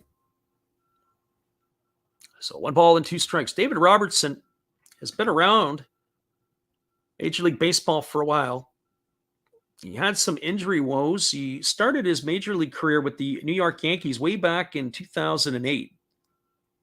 And here's the pitch. It's a breaking ball swung on. It is lifted into left center field. Moving over underneath it is Hayward. He calls off Ian Happ, and he's going to make the catch. And that's 1 up and 1 away here in the ninth inning, and that's going to bring up the shortstop, Willie Adames. Robertson had some pretty stellar part to his career with the Yankees, and he saved 39 games in 44 attempts back in Chicago. He signed with the White Sox. He was their closer for a couple of seasons in 15 and 16, and he posted saves in the 30s. And he ended up going back to New York, and then he was with the Phillies, and then he's bounced around a little bit. He's also had some challenges with his arm. He missed the 2020 season. Last year, he pitched with Tampa Bay, and now he is with the Cubs. There's a first pitch breaking ball that misses outside to Adames, and the count is 1-0. Robertson ready to go back to work. There's a fastball swung on. This ball is lined through the 4-hole. It's a base hit for Adames. He's aboard for the second time today. That's the second time in a row he's had a hit. He is now 2 for 5. That is going to bring up the left fielder, Christian Yelich.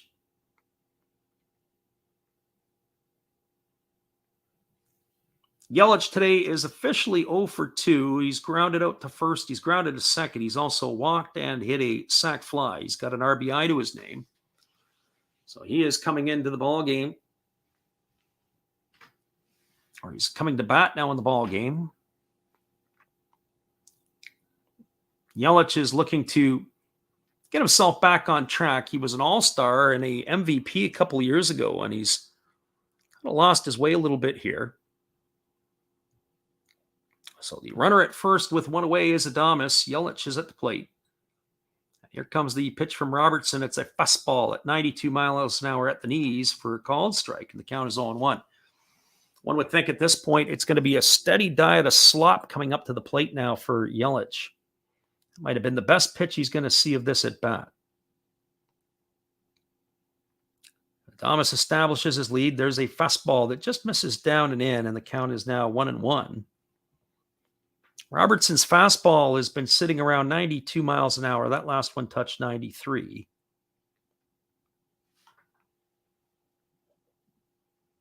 So 1 ball and 1 strike. And here's the pitch. It is a breaking ball, swung on and missed.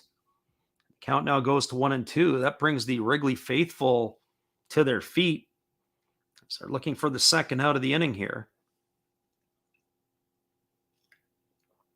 Crowd is on their feet. 1 ball and 2 strikes to Yelich.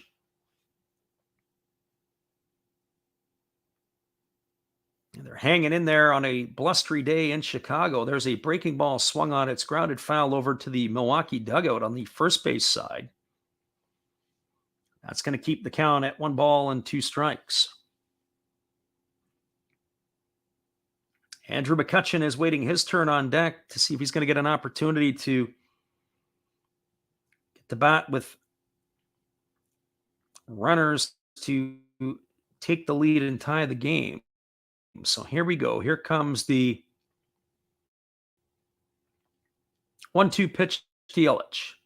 Robertson delivers. It's a fastball that misses off the outside corner, and the count goes to 2-2. That last fastball was at 93 miles an hour. Scoreboard, as there are 2 games being played across Major League Baseball. So 2 balls and 2 strikes. Here's the pitch to Yelich. It's a breaking ball, swung on and missed. And Yelich is retired on strikes for the second out of the inning. That is going to leave it up to the designated hitter, Andrew McCutchen.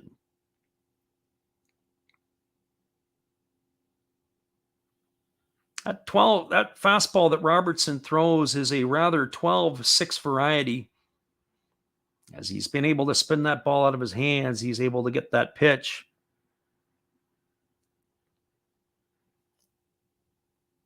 So McCutchen is 2 for 4 today. He doubled and singled in his first 2 at-bats. Then he's flown to center and grounded to third. So here's the first pitch from Robertson. It's a fastball that catches the outside corner, and the count is quickly 0-1. Now the crowd is all on their feet in Chicago looking to close this one out. The Brewers are down to their final out. So here comes the 0-1 pitch. Robertson delivers. It's a breaking ball swung on. It's grounded to Madrigal, who's to the left of second base. He fields it. He throws to first. And that is going to do it on a ground out 6-3 for out number 3. So for the Brewers in their half of the 9th inning, there was no runs, 1 hit, no errors, and 1 runner left the board. And now your final score is the Chicago Cubs 5, the Milwaukee Brewers 4. I want to once again thank everybody for being here today to listen to our stream. Don't forget to give us a sub or bookmark us. We'll be back on again for some Japanese action tomorrow night. In the meantime, I'm going to just take a time out. We're going to come back and look around the league. We'll wrap this one up and call it a night. And hopefully you guys can make it back again later on. Hold tight, everybody. We'll be right back.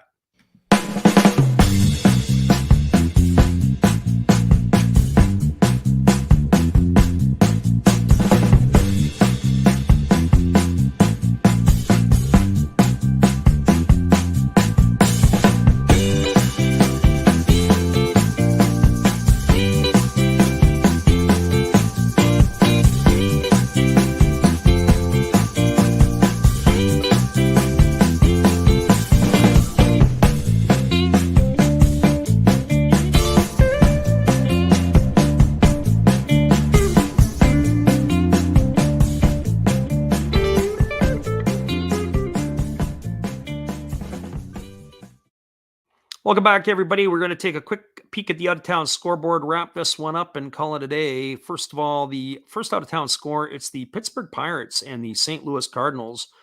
They are in the 4th inning. The Cardinals are batting. It's a 4-0 lead. The big blow in that game has been a 2-run homer by Tyler O'Neill. Check that, a 3-run homer by Tyler O'Neill.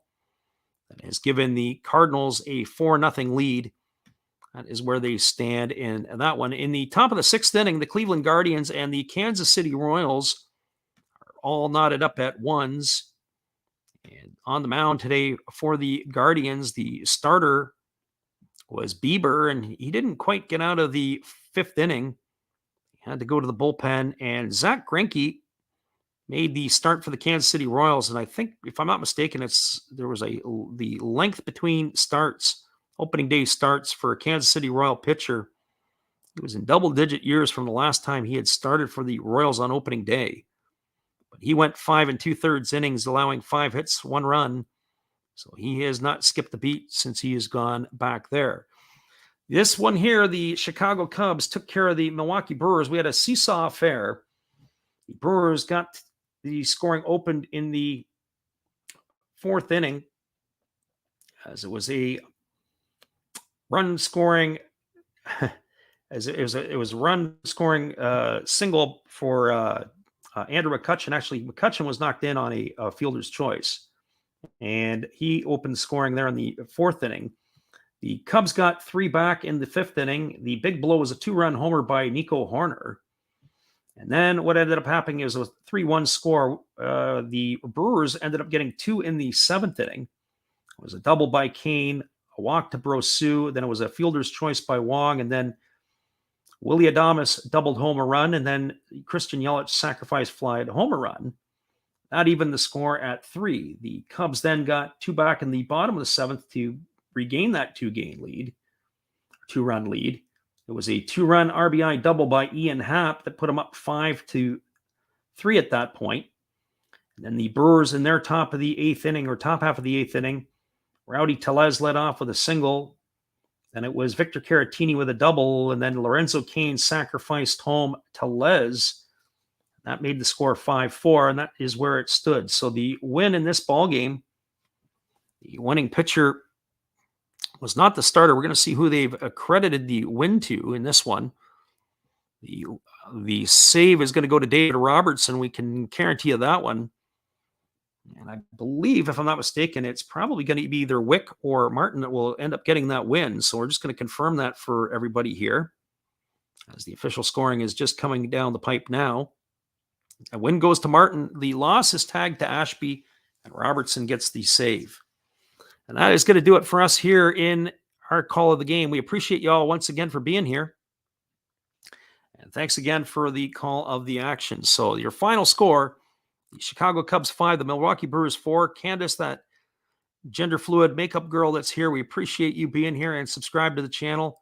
We hope to see you all again soon. Check the channel for updates when we're going to do our next live. But as I said, tomorrow night, we're back to the NPB the next 2 nights. So hopefully you can join us for some late night action. Thanks again, everybody. We appreciate you all being here.